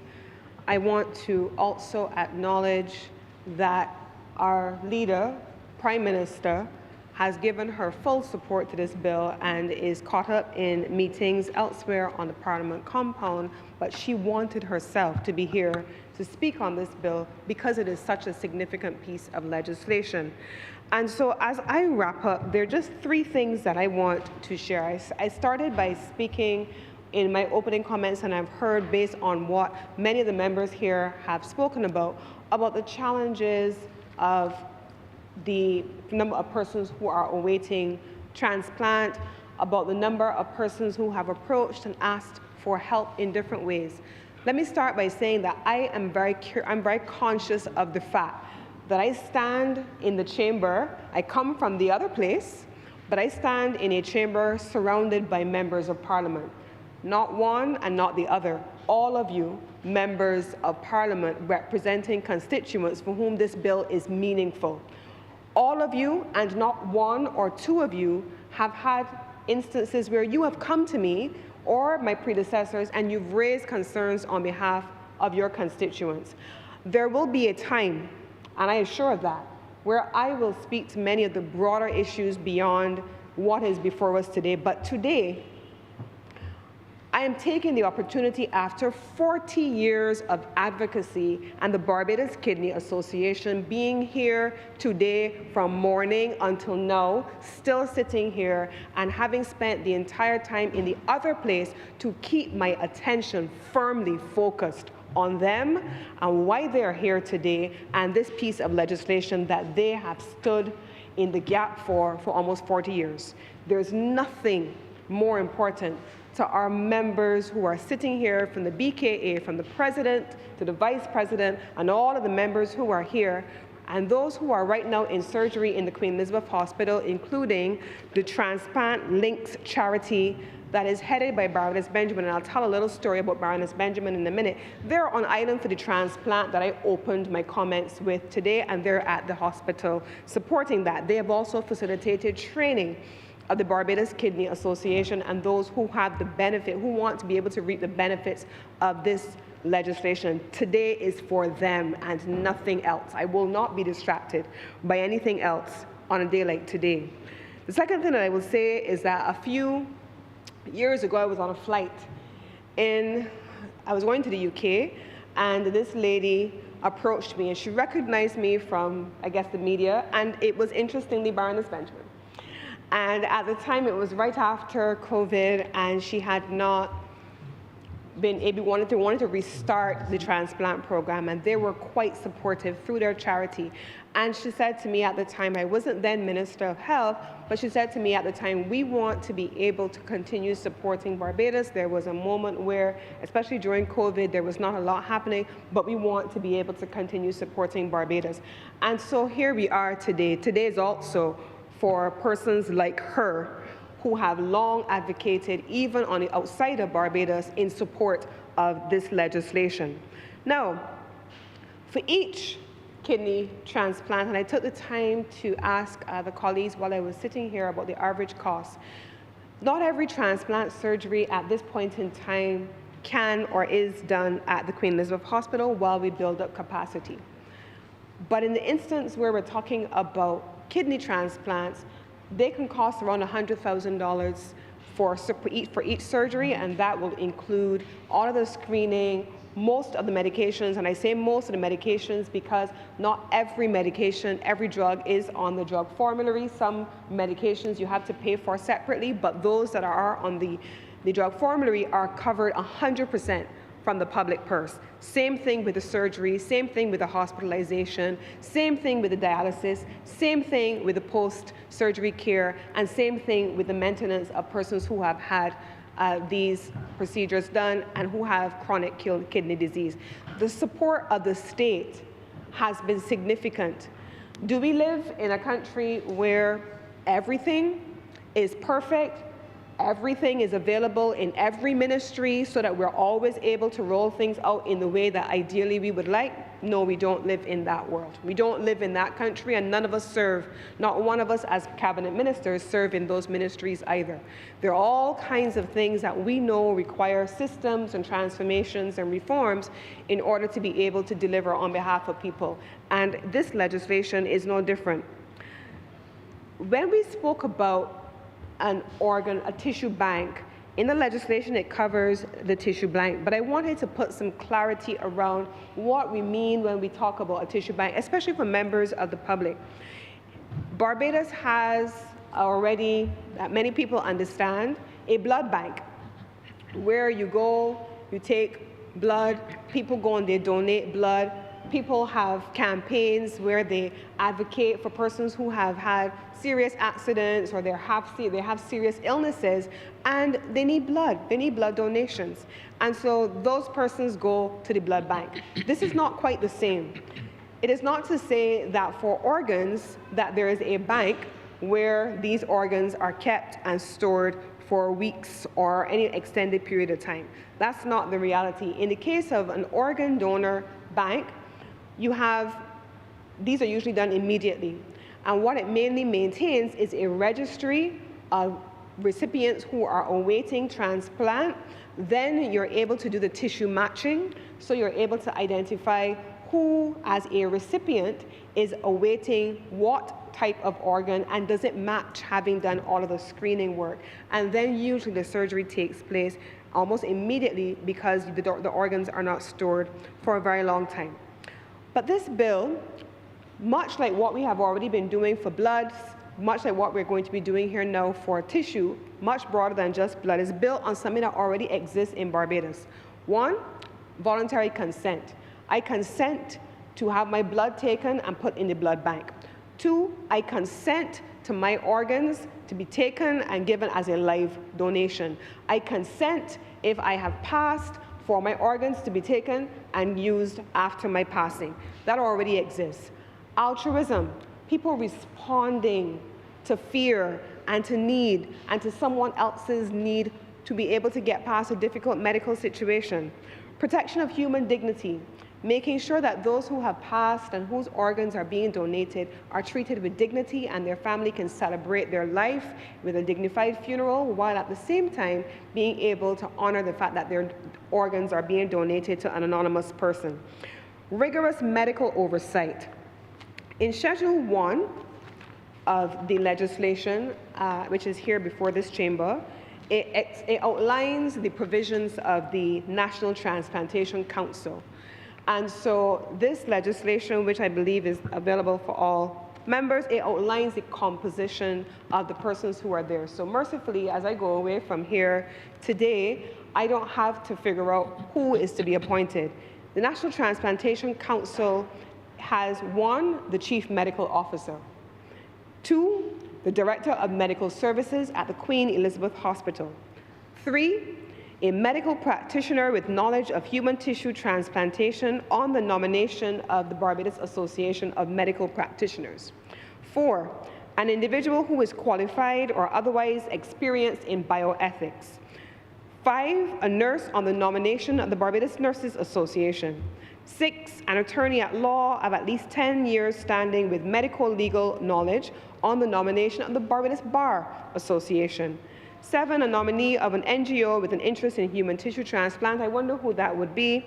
And then finally, a beneficiary of human tissue transplantation or a donor of human tissue. That is the composition, Mr. Speaker, of the Transplant Council.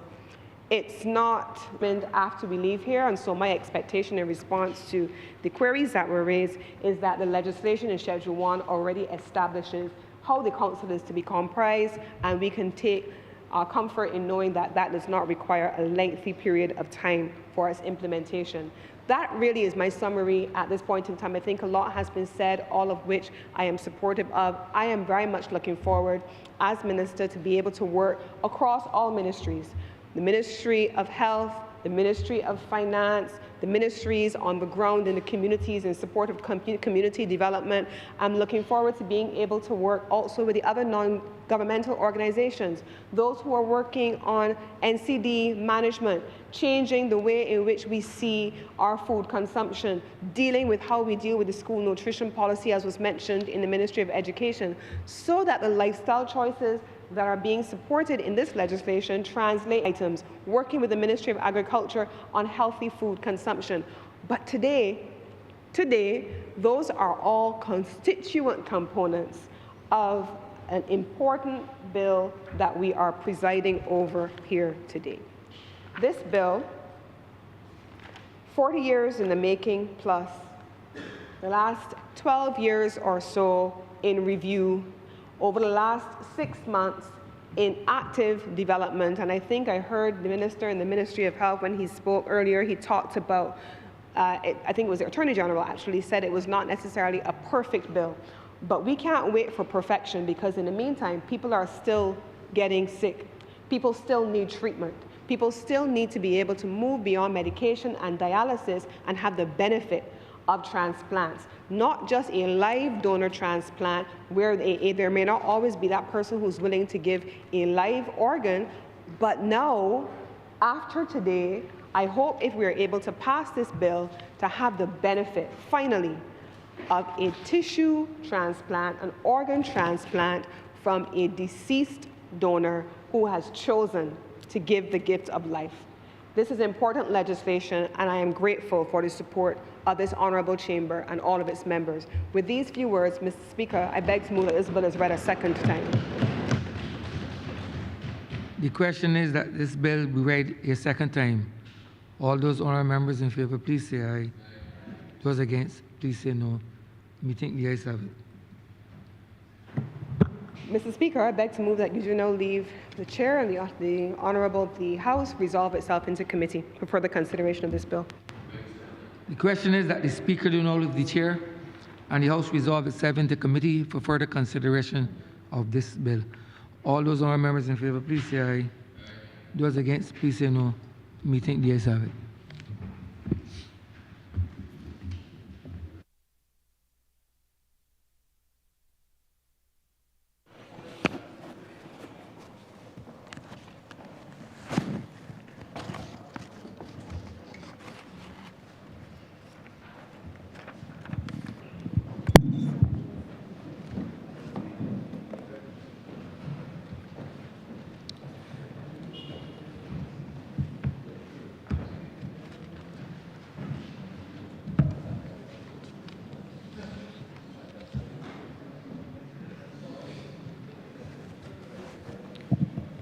This honourable House is now in committee. Mr. Chairman, permission to call the bill in parts. Permission so granted. Part 1, clauses 1 and 2. Mr. Chairman, I beg to move that Part 1, clauses 1 and 2 do now stand part. The question is that Part 1, Clauses 1 and 2 stand part. All honorable members in favor, say aye. Honorable members against, say no. Methinks the ayes have it. Part 2, Clauses 3 to 6. Mr. Chair, I beg to move that Part 2, Clauses 3 to 6 do now stand part. Wait a second. The question is that Part 2, Clauses 3 to 6 stand part. All honorable members in favor, say aye. Honorable members against, say no. Methinks the ayes have it.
Mr. Chairman, sorry.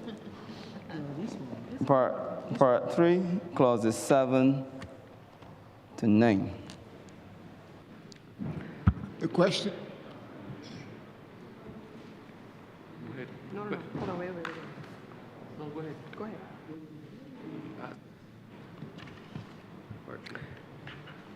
Mr. Chair, I beg to move that Part 3, Clauses 7 through 9, stand part.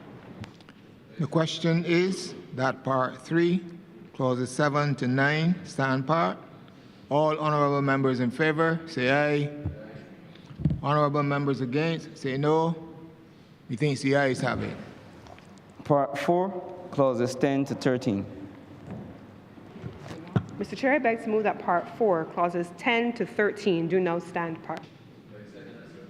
The question is that Part 4, Clauses 10 to 13 stand part. All honourable members in favour, say aye. Honourable members against, say no. Methinks the ayes have it. Part 5, clauses 14 to 20.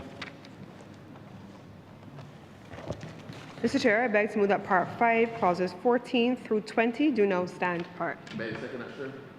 The question is that Part 5, Clauses 14 to 20 stand part. All honourable members in favour, say aye. Honourable members against, say no. Methinks the ayes have it.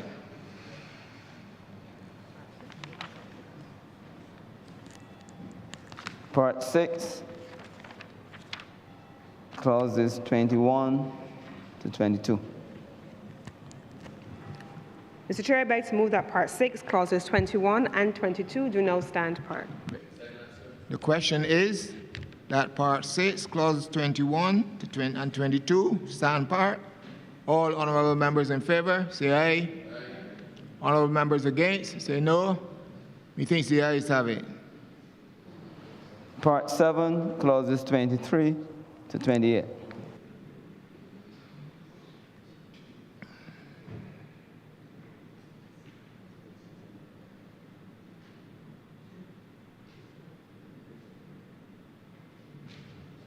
Mr. Chair, there is an amendment. I beg to move an amendment at Clause 23(1).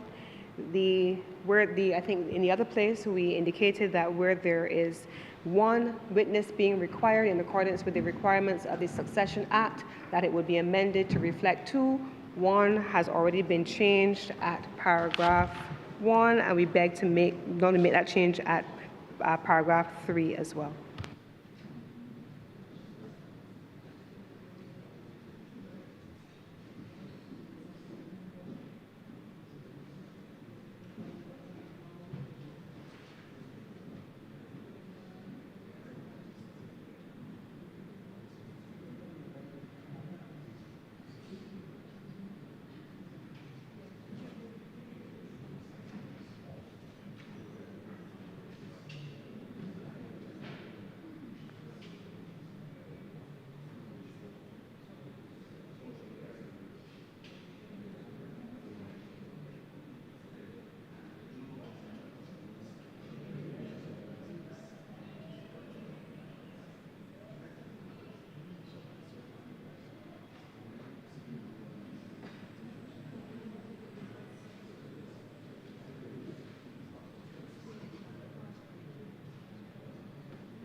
Mr. Chair, when this matter was debated in the other place, concern was raised by myself that there were provisions in here for witnessing the consents.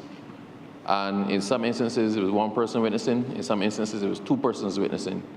Because some of these consents carry over until post-mortem, posthumously, sir, it was deemed appropriate to make it compliant with the Succession Act, which requires a testamentary disposition to have two witnesses to it. So a will has to have two witnesses. So we cleaned it up by agreement in the Senate that wherever you had to witness a consent in this piece of legislation, it would be two witnesses and not one. The change was made in one of the places where it was required, but in 23(1)(2), the change was not made. It was agreed in the other place, but the change was not reflected on this piece of paper. So just for tidiness, sir, we're drawing it to attention that that should actually be two. It was agreed in another place, and it can be dealt with as a typo, I guess. But as it's here in the face of the document that we're dealing with, I'm asking that the clause as amended stand apart. Which clause?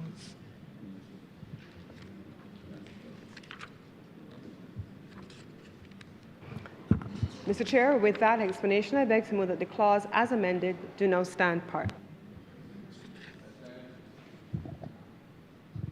The question is that clause.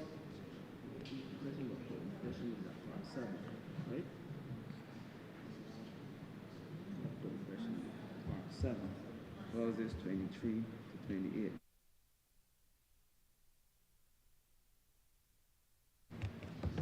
The question is that clauses 23 to 28 with the amendment at clause 23 as amended stand part.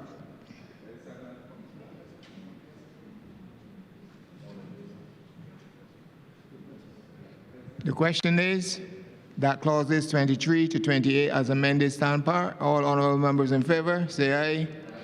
Honourable members against, say no. Methinks the ayes have it. Part 8, clauses 29 and 30. Mr. Chair, I beg to move that Part 8, clauses 29 and 30 do now stand part. The question is that Part 8, clauses 29 and 30 stand part. All honourable members in favour, say aye. Honourable members against, say no. Methinks the ayes have it. Part 9, clauses 31 to 38. Mr. Chair, I beg to move that Part 9, clauses 31 through 38 stand part. Beg a second. The question is that Part 9, clauses 31 to 38 stand part. All honourable members in favour, say aye. Honourable members against, say no. Methinks the ayes have it. First schedule. Mr. Chair, I beg to move that the first schedule be the first schedule to the bill. The question is that the first schedule be the first schedule to the bill. All honourable members in favour, say aye. Honourable members against, say no. Methinks the ayes have it. Second schedule. Mr. Chair, I beg to move that the second schedule be the second schedule to the bill. Beg a second, sir. The question is that the second schedule be the second schedule to the bill. All honourable members in favour, say aye. Honourable members against, say no. Methinks the ayes have it. Mr. Chair, I beg to move that you do now report to His Honourable Speaker the passing of one bill in committee. The question is that I do now report to His Honour the Speaker the passing of one bill in committee. All honourable members in favour, say aye. Honourable members against, say no. Methinks the ayes have it.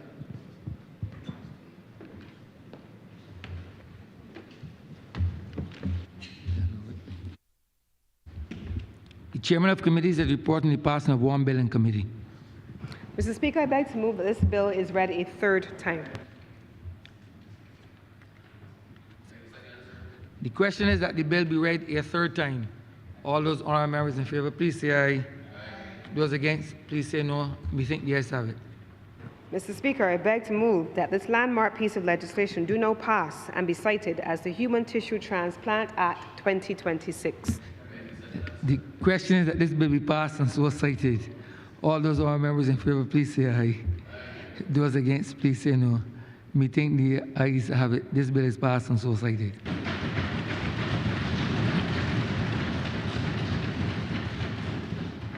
Honourable Leader, Government Business. Thank you, Mr. Speaker. With that, we've come to the end of today's sitting, and I therefore beg to move the adjournment of the House until Tuesday, the 21st at 10 a.m. The question is that this honourable chamber be adjourned until Tuesday, the 21st day of July 2026 at 10 a.m. in the forenoon. All those honourable members in favor, please say aye. Those against, please say no. Me think the ayes have it. This honourable chamber stands adjourned until Tuesday, the 21st day of July 2026 at 10 a.m. in the forenoon.